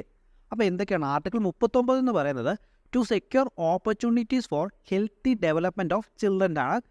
Article 39A എന്ന് പറയുന്നത് എല്ലാവർക്കും ഫ്രീ ലീഗൽ, അതായത് സാധാരണക്കാർക്കായിട്ട് ഫ്രീ ലീഗൽ എയ്ഡ് നൽകണമെന്നുള്ളതാണ്. അതായത് to promote equal justice and to provide free legal aid to the poor ആണ് ആർട്ടിക്കിൾ 39. പിന്നീടുള്ളതാണ് article 43, to make step to secure the participation of workers in the management and industries, article 43. അപ്പം നമ്മുടെ ഓപ്ഷനിലേക്ക് നമ്മൾ നോക്കുകയാണെങ്കിൽ അതിലൂടെ ഒരു കാര്യം കൂടെ, ഇത് കൂടാതെ വന്നത് ആർട്ടിക്കിൾ 48A ആണ്. ആർട്ടിക്കിൾ 48A എന്ന് പറയുന്നത് to protect and improve the environment and to safeguard the forest and wildlife, നമ്മുടെ പ്രകൃതിയെ സംരക്ഷിക്കണമെന്ന് പറയുന്നതാണ് ആർട്ടിക്കിൾ 48A. ഇതും കൂട്ടിച്ചേർക്കപ്പെടുന്നത് 42ാം ഭരണഘടനാ ഭേദഗതിയിലൂടെയാണ്. അപ്പോൾ ഈ ഒരു കാര്യങ്ങളൊക്കെ നിങ്ങൾ ഓർത്തിരിക്കണം. ഇത് ബേസ് ചെയ്തിട്ട് നിങ്ങൾക്ക് ചോദ്യങ്ങൾ ചോദിക്കാം. ഇനി അടുത്ത തവണ ചോദിക്കുന്നത് ആർട്ടിക്കിൾ 48A നമ്മുടെ പ്രകൃതിയെ സംരക്ഷിക്കുന്നത് ഏത് ഭരണഘടനാ ഭേദഗതിയിലൂടെയാണ് നമ്മുടെ കോൺസ്റ്റിറ്റ്യൂഷനിലേക്ക് ആഡ് ചെയ്യപ്പെട്ടത് എന്നൊക്കെ തിരിച്ച് ചോദിക്കാം. അപ്പം നമ്മുടെ ഉത്തരത്തിലേക്ക് പോകാം. നമ്മുടെ ആർട്ടിക്കിൾ 43A നോക്കുക: to take step to secure the participation of workers in the management and industries. അപ്പോൾ അതുകൊണ്ട് തന്നെ നമ്മുടെ ചോദ്യത്തിൻ്റെ ഉത്തരം എന്താണ്? നമ്മുടെ ചോദ്യത്തിൻ്റെ ഉത്തരം ഓപ്ഷൻ ബി ആണ്. ഇനി നമുക്ക് നമ്മുടെ 5ാമത്തെ ചോദ്യത്തിലേക്ക് പോകാം. 5ാമത്തെ ചോദ്യം ഇതാണ്: the federation established by the government of India act 1935 the residuary powers was given to. അത് നമ്മുടെ 1935 നമ്മൾ സ്ഥാപിച്ച ഗവൺമെൻറ് ഓഫ് ഇന്ത്യ ആക്ട് വഴി രൂപം കൊണ്ട നമ്മുടെ ഫെഡറേഷൻ്റെ റെസിഡറി പവേഴ്സ് എല്ലാം ആരിലായിരുന്നു നിക്ഷിപ്തമായിരുന്നത് എന്നാണ് നമ്മുടെ അടുത്ത് ചോദിച്ചിട്ടുള്ള ചോദ്യം. പക്ഷേ ഇവിടെ ഒരു കാര്യമുള്ളത്, നമ്മുടെ 1935 സമയത്ത് നമുക്ക് ഗവർണർ ജനറൽ അല്ലായിരുന്നു, നമുക്ക് വൈസ്രോയി ആയിരുന്നു ഉണ്ടായിരുന്നത്. നമ്മുടെ 1935 ഈ ഒരു ആക്ട് വരുന്നതിനെ തുടർന്നിട്ടാണ് നമുക്ക് federal list, provincial list, concurrent list, ഇതുകൂടാതെ റെസിഡറി പവേഴ്സൊക്കെ വരുന്നത്. അങ്ങനെയുള്ള റെസിഡറി പവേഴ്സ് നമ്മുടെ വൈസ്രോയുടെ അധികാരത്തിന് കീഴിലായിരുന്നു. ഇതുകൂടാതെ തന്നെ നമ്മുടെ 1935 ഗവൺമെൻറ് ഓഫ് ഇന്ത്യ ആക്ടാണ് നമ്മുടെ ഒരു ഫെഡറൽ കോർട്ട് എസ്റ്റാബ്ലിഷ് ചെയ്യാനും നമ്മുടെ RBIയുടെ രൂപീകരണത്തിനൊക്കെ വഴി ഒരുക്കിയത് നമ്മുടെ 1935 ഗവൺമെൻറ് ഓഫ് ഇന്ത്യ ആക്ട് വഴിയാണ്. ഓക്കെ, അപ്പോൾ നമ്മുടെ ചോദ്യത്തിൻ്റെ ഉത്തരം എന്താണ്? നമ്മുടെ ചോദ്യത്തിൻ്റെ ഉത്തരം വൈസ്രോയി ആണ് വരിക. വൈസ്രോയ്ക്ക് തതുല്യമായിട്ട് ഇവിടെ കൊടുത്തിട്ടുള്ളത് ഗവർണർ ജനറലാണ്. എങ്കിലും നമുക്ക് ഓർക്കുക 1935 കാലഘട്ടത്തിൽ നമുക്കിവിടെ വൈസ്രോയി ആയിരുന്നു ഉണ്ടായിരുന്നത് എന്നുള്ളത്. Okay, yes. അപ്പോൾ ഇതോടുകൂടി ഞാൻ ഈ ഒരു വീഡിയോ കൺക്ലൂഡ് ചെയ്യണം. അതിനു മുമ്പ് നമ്മുടെ ചാനൽ ആരെങ്കിലും സബ്സ്ക്രൈബ് ചെയ്തിട്ടില്ലെങ്കിൽ നമ്മുടെ വളരെ ചെറിയൊരു ചാനലാണ്. നിങ്ങളുടെയൊക്കെ സപ്പോർട്ട് ഉണ്ടെങ്കിൽ മാത്രമേ നമുക്ക് മുന്നോട്ട് പോകാനായിട്ട് സാധിക്കുള്ളൂ. അതുപോലെ തന്നെ വീഡിയോയിൽ എന്തെങ്കിലുമൊക്കെ നിങ്ങൾക്ക് മാറ്റങ്ങൾ വരുത്തണമെന്നുണ്ടെങ്കിൽ നിങ്ങൾ തീർച്ചയായിട്ടും എൻ്റെ അടുത്ത് പറയാം കേട്ടോ. Okay, thank you. നിങ്ങൾക്ക് അടുത്ത വീഡിയോയിലൂടെ കാണാം. Hi friends, welcome to we learn. നമ്മൾ UPSCയുടെ previous year question papers discuss ചെയ്യുന്നതിൻ്റെ 23ാമത്തെ വീഡിയോ ആണ്. നമ്മളിന്ന് ചെയ്യുന്നത് mental ability, analytic and logical reasoning ആണ്.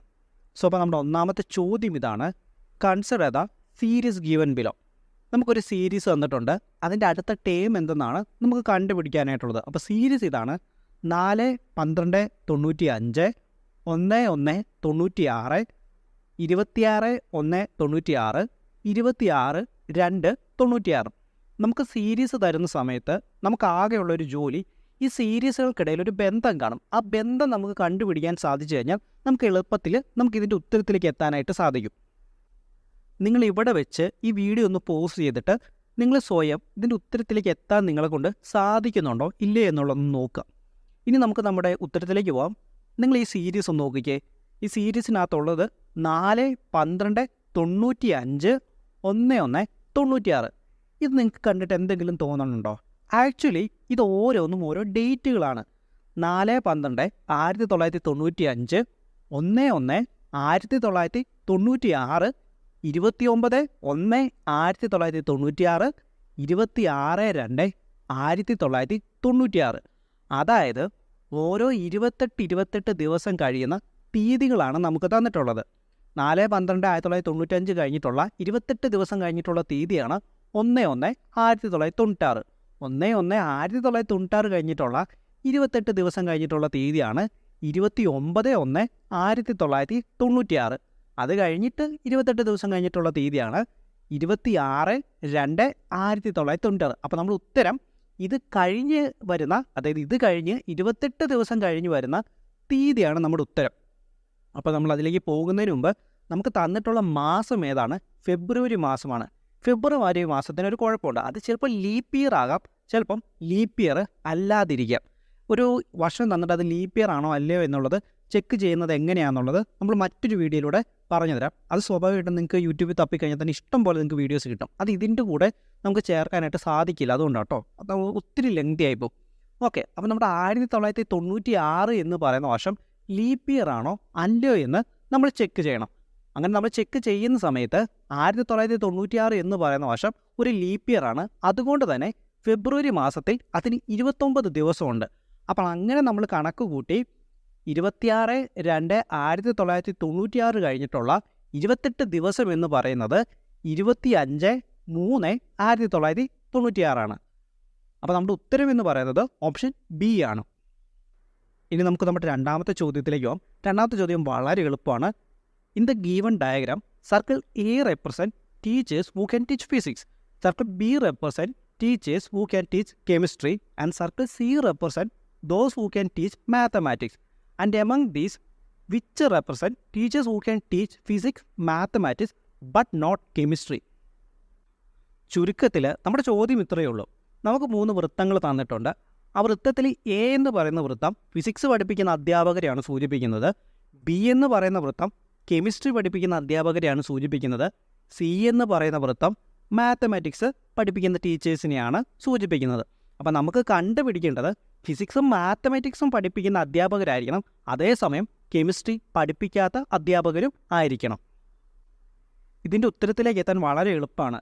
നമ്മുടെ അടുത്ത് ചോദിച്ചിട്ടുള്ളത് മാത്തമാറ്റിക്സും ഫിസിക്സും പഠിപ്പിക്കുന്ന അധ്യാപകരാണല്ലോ.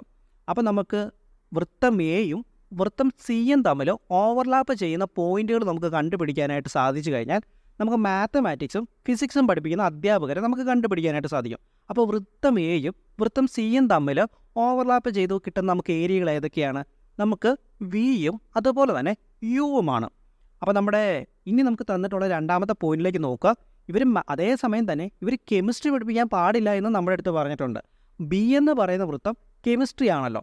അപ്പം നമ്മുടെ വിയിലേക്ക് നോക്കുകയാണെങ്കിൽ വിക്കകത്ത് നമ്മുടെ ബിയും ഓവർലാപ്പ് ചെയ്യുന്നുണ്ട്. അതായത് കെമിസ്ട്രി പഠിക്കുന്ന അധ്യാപകരും നമ്മുടെ വിക്കകത്ത് ഓവർലാപ്പ് ചെയ്യുന്നുണ്ട്. അപ്പോൾ പിന്നെയുള്ളത് നമുക്ക് യു മാത്രമാണ്. യു നോക്കുക, യുവിലുള്ളവർ എയും സിയും ഈ 2 വൃത്തങ്ങളും ഓവർലാപ്പ് ചെയ്യുന്നുണ്ട്. അതായത് ഫിസിക്സും മാത്തമാറ്റിക്സും ഇവർ പഠിപ്പിക്കും, എന്നാൽ ബി ഓവർലാപ്പ് ചെയ്യാത്തുള്ളത് കൊണ്ട് തന്നെ ഇവർ കെമിസ്ട്രി ഒട്ട് പഠിപ്പിക്കുന്നുമില്ല. അപ്പോൾ അതുകൊണ്ട് തന്നെ നമ്മുടെ ചോദ്യത്തിൻ്റെ ഉത്തരം എന്താണ്? നമ്മുടെ ചോദ്യത്തിൻ്റെ ഉത്തരം ഓപ്ഷൻ ബി ആണ്, യു ആണ് നമ്മുടെ ഉത്തരം. ഇനി നമുക്ക് നമ്മൾ മൂന്നാമത്തെ ചോദ്യത്തിലേക്ക് പോകാം. 7 men, നമുക്ക് എ മുതൽ ജി വരെയുള്ള 7 വ്യക്തികളുണ്ട്. Are standing in a queue in that order. Each one is wearing a cap of different colours like violet, indigo, blue, green, yellow, orange and red. D is able to see in front of him green and blue but not violet. E can see violet and yellow but not red. G can see caps all colors other than orange. If E is wearing an indigo colored cap, then the color of cap worn by F. ചുരുക്കത്തിൽ നമ്മുടെ ചോദ്യം ഇതാണ്. നമുക്ക് 7 വ്യക്തികൾ തന്നിട്ടുണ്ട്. നമുക്ക് അവരെ അങ്ങ് താഴത്തേക്ക് എഴുതിയേക്കാം. നമുക്ക് ആരൊക്കെയാണ് നമ്മുടെ 7 വ്യക്തികൾ? A, B, C, D, E, F and G. ഇനി നമുക്ക് തന്നിട്ടുള്ള സ്റ്റേറ്റ്മെൻറ്റുകൾ നമുക്ക് നോക്കാം. അപ്പോൾ ഒന്നാമത്തെ സ്റ്റേറ്റ്മെൻറ്റ് എന്ന് പറയുന്നത് ഇതാണ്. D is able to see in front of him green and blue but not violet. അപ്പം നമ്മുടെ ഡിക്ക് കാണാനായിട്ട് സാധിക്കും. ഡിക്ക് എന്താണ് കാണാനായിട്ട് സാധിക്കുന്നത്? അവന് മുന്നിലുള്ളതിൽ ഗ്രീനുമുണ്ട് ബ്ലൂവുമുണ്ട്, പക്ഷേ വയലറ്റ് ഇല്ല. അപ്പോൾ നമുക്ക് തൽക്കാലം നമുക്ക് ഇങ്ങനെ അസ്യൂം ചെയ്യാം. അപ്പോൾ സി എന്ന് പറയുന്നത് നമുക്ക് ഏതൊക്കെയാകാം? ഗ്രീനുമാകാം, അതുപോലെ തന്നെ ബ്ലൂവുമാകാം. അതുപോലെ തന്നെയാണ് നമ്മുടെ ബിയുടെയും എയുടെയും കാര്യം. ഏതൊക്കെയാകാം? ഗ്രീനുമാകാം, അതുപോലെ തന്നെ ബ്ലൂവുമാകാം. എയുടെയും കാര്യം അതുപോലെ തന്നെ ഗ്രീനുമാകാം, അതുപോലെ തന്നെ ബ്ലൂവുമാകാം. ഇനി നമുക്ക് രണ്ടാമത്തെ സ്റ്റേറ്റ്മെൻറ്റിലേക്ക് പോകാം. ഇവർ നിൽക്കുന്നത് ഒരു ക്യൂവിലാണ്, ഒരു ഓർഡറിലാണ്. അപ്പം ഇവർക്ക് മുന്നിലുള്ളവർ ഇവർക്ക് കാണാനായിട്ട് സാധിക്കുകയുള്ളൂ, ഇവർക്ക് പിന്നിലുള്ളവരെ ഇവർക്ക് കാണാനായിട്ട് സാധിക്കുകയില്ല. ഇനി നമുക്ക് രണ്ടാമത്തെ സ്റ്റേറ്റ്മെൻറ്റിലേക്ക് പോകാം. രണ്ടാമത്തെ സ്റ്റേറ്റ്മെൻറ്റ് പറയുന്നത് എന്താണ്? E can see violet and yellow but not red. ഈക്ക് എന്തൊക്കെ കാണാൻ സാധിക്കും? ഈക്ക് കാണാൻ സാധിക്കും വയലറ്റിനെയും അതുപോലെ തന്നെ എന്തിനാണ് കാണാൻ സാധിക്കുന്നത്? യെല്ലോ. അപ്പോൾ നമ്മുടെ ഡി എന്ന് പറയുന്നത് ചിലപ്പോൾ എന്താകാം? ഡി എന്ന് പറയുന്നത് വയലറ്റ് ആകാം, അതുപോലെ തന്നെ മറ്റെന്തുമാകാം? യെല്ലോയുമാകാം. അതുപോലെ തന്നെയാണ് മുന്നോട്ട് പോകുന്ന സമയത്ത് മുന്നോട്ട് പോകുന്നവരാരൊക്കെയാകാം? അതിൻ്റെ കൂടെ പുതുതായിട്ട് യെല്ലോയും കൂടെ വരും. അതായത് നമ്മുടെ എ, ബി, സി അതിലൊരാൾ യെല്ലോ ആകാനും ചാൻസ് ഉണ്ട്. ഓക്കെ, ഇപ്പോൾ തൽക്കാലം അങ്ങനെ കിടക്കട്ടെ. ഇനി നമ്മുടെ മൂന്നാമത്തെ സ്റ്റേറ്റ്മെൻറ്റിലേക്ക് പോരുക. മൂന്നാമത്തെ സ്റ്റേറ്റ്മെൻറ്റ് എന്താണ് പറയുന്നത്?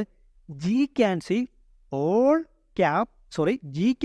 Caps of all colours other than orange. അപ്പോൾ ജിക്ക് ബാക്കി എല്ലാ കളേഴ്സും കാണാൻ സാധിക്കും. ഏത്? ഓറഞ്ച് ഒഴികെ. ജി ഏറ്റവും പുറകിലാണ് നിൽക്കുന്നത്. ജിക്ക് ബാക്കി എല്ലാ കളേഴ്സും കാണാൻ സാധിക്കും. ഏത് കളർ ഒഴികെ? ഓറഞ്ച്. അപ്പോൾ അതിൽ നമുക്കൊരു കാര്യം മനസ്സിലാക്കാം. ജിയുടെ തലയിലിരിക്കുന്ന തൊപ്പിയാണ് ഓറഞ്ച് എന്നുള്ളത് നമുക്ക് മനസ്സിലാക്കാം. ഓക്കെ, ഇനി അടുത്തത് നാലാമത്തെ സ്റ്റേറ്റ്മെൻറ്റിലേക്ക് പോരാം. നാലാമത്തെ സ്റ്റേറ്റ്മെൻറ്റ് എന്താണ് പറയുന്നത്? If E is wearing an IndiGo coloured cap. അപ്പോൾ നാലാമതായിട്ട് പറയുന്ന statement if E is wearing an IndiGo coloured cap. E എന്ന് പറയുന്നത് ഏത് കളർ ക്യാപ്പാണ് ധരിച്ചിട്ടുള്ളത്? ഇൻഡിഗോ കളറാണ്.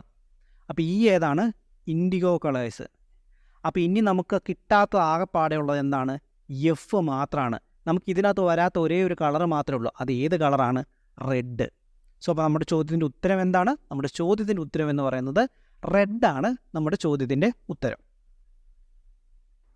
ഇനി നമുക്ക് നമ്മുടെ നാലാമത്തെ ചോദ്യത്തിലേക്ക് പോകാം. നമ്മുടെ നാലാമത്തെ ചോദ്യം, 6 roads leads to a country. They may be indicated by letters X, Y, Z and digits 1, 2, 3. When there is storm, Y is blocked. When there are floods, X, 1, 2 will be affected. When road 1 is blocked, Z is also blocked. At the time when there are flood and storm also blows, which road can be used? ചുരുക്കത്തിൽ നമുക്ക് 6 വഴികൾ തന്നിട്ടുണ്ട്. അപ്പോൾ ഇതിൽ ചില വഴികൾ ഓരോരോ സാഹചര്യങ്ങൾ വരുന്ന സമയത്ത് നമുക്ക് ഉപയോഗശൂന്യമായിട്ട് മാറും. അപ്പോൾ അതിൽ നമുക്ക് ഒന്നാമത്തെ വഴി തന്നിട്ടുള്ളത് ഏതാണ്? നമുക്ക് ഇങ്ങനെ ആദ്യം എഴുതാം.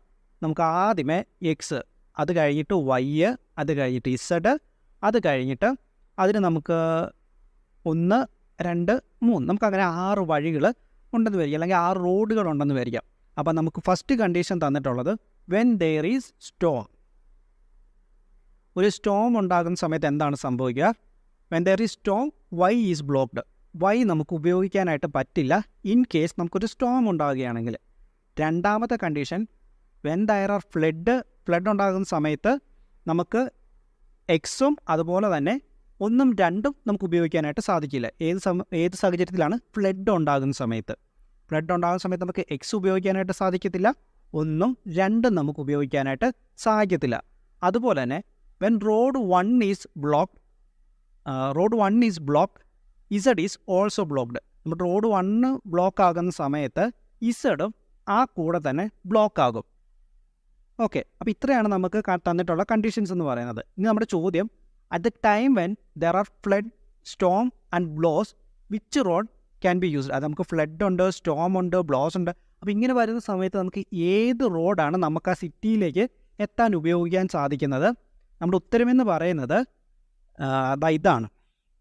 ഏത്? നമ്മുടെ 3ാമത്തെ വഴി മാത്രമേ നമുക്ക് ഉപയോഗിക്കാനായിട്ട് സാധിക്കുകയുള്ളൂ. അതിൻ്റെ കാരണം ഞാൻ പറയാം. At the time when the flood ഉണ്ടായതുകൊണ്ട് തന്നെ നമുക്ക് ഏതൊക്കെ ഉപയോഗിക്കാനായിട്ട് സാധിക്കുകയില്ല? നമുക്ക് എക്സ് ഉപയോഗിക്കാനായിട്ട് സാധിക്കുകയില്ല, 1 ഉപയോഗിക്കാനായിട്ട് സാധിക്കുകയില്ല, 2ഉം നമുക്ക് ഉപയോഗിക്കാനായിട്ട് സാധിക്കുകയില്ല. 1 ബ്ലോക്ക് ആകുന്ന സമയത്ത് തന്നെ ഇസഡും ബ്ലോക്ക് ആകുമെന്ന് നമ്മുടെ അടുത്ത് പറഞ്ഞിട്ടുണ്ട്. അതുകൊണ്ട് തന്നെ നമുക്ക് ഇസഡും ഉപയോഗിക്കാനായിട്ട് സാധിക്കില്ല. രണ്ടാമത്തെ കണ്ടീഷൻ എന്ന് പറഞ്ഞത് സ്റ്റോം ഉണ്ടെന്നാണ് പറഞ്ഞിട്ടുള്ളത്. സ്റ്റോം ഉള്ളപ്പോൾ നമുക്ക് ഏത് ഉപയോഗിക്കാനായിട്ട് പാടില്ല? നമുക്ക് വൈ ഉപയോഗിക്കാനായിട്ട് പാടില്ല. നമുക്ക് സ്റ്റോം ഉള്ള സമയത്ത് നമുക്ക് വൈ എന്ന് പറയുന്ന റോഡ് നമുക്ക് യൂസ് ചെയ്യാനായിട്ട് പറ്റത്തില്ല. പിന്നെ നമുക്ക് ആകെപ്പാടെ ഉപയോഗിക്കാൻ സാധിക്കുന്ന റോഡ് ഏതാണ്? നമുക്ക് 3ാമത്തെ റോഡ് മാത്രമാണ് നമുക്ക് ഉപയോഗിക്കാനായിട്ട് സാധിക്കുന്നത്. ബാക്കിയൊന്നും നമുക്ക് ഉപയോഗിക്കാൻ സാധിക്കുകയില്ല. അപ്പോൾ നമ്മുടെ ചോദ്യത്തിൻ്റെ ഉത്തരം എന്താണ്? only 3 ആണ് നമ്മുടെ ചോദ്യത്തിൻ്റെ ഉത്തരം വരിക. അപ്പോൾ സി ആണ് നമ്മുടെ ഉത്തരം വരിക. only 3 ആണ് നമ്മുടെ ഉത്തരം. Okay, fine. ഓക്കെ, അപ്പോൾ ഇത്രയേ ഉള്ളൂ നമ്മുടെ ചോദ്യങ്ങൾ. അപ്പോൾ ഞാനിതിൻ്റെ കൺക്ലൂഡ് ചെയ്യുന്നതിന് മുമ്പ് മെൻ്റൽ എബിലിറ്റി ഇതൊക്കെ കുഴപ്പിക്കുന്ന ചോദ്യങ്ങളാണ് കേട്ടോ. അപ്പോൾ അതുകൊണ്ട് തന്നെ ഞാൻ ഇടയ്ക്ക് ഇച്ചിരി കുഴഞ്ഞു പോയിട്ടുണ്ട്, അതിന് സോറി. ഓക്കെ, അപ്പോൾ ഞങ്ങൾ വീഡിയോ കൺക്ലൂഡ് ചെയ്യുന്നതിന് മുമ്പ് നമ്മുടെ വളരെ ചെറിയൊരു ചാനലാണ്. നിങ്ങളുടെയൊക്കെ സപ്പോർട്ട് ഉണ്ടെങ്കിൽ മാത്രമേ നമുക്ക് മുന്നോട്ട് പോകാനായിട്ട് സാധിക്കുകയുള്ളൂ. ആരെങ്കിലും ചാനൽ സബ്സ്ക്രൈബ് ചെയ്തിട്ടില്ലെങ്കിൽ സബ്സ്ക്രൈബ് ചെയ്ത് ഹെൽപ്പ് ചെയ്യണമെന്നും ഫ്രണ്ട്സിനൊക്കെ ഒന്ന് ഷെയർ ചെയ്ത് കൊടുക്കണമെന്നും വീഡിയോയിൽ എന്തെങ്കിലുമൊക്കെ പോരായ്മകളുണ്ടെങ്കിൽ അതെൻ്റെ അടുത്ത് പറയണമെന്നും ഞാൻ നിങ്ങളുടെ അടുത്ത് റിക്വസ്റ്റ് ചെയ്യുകയാണ്.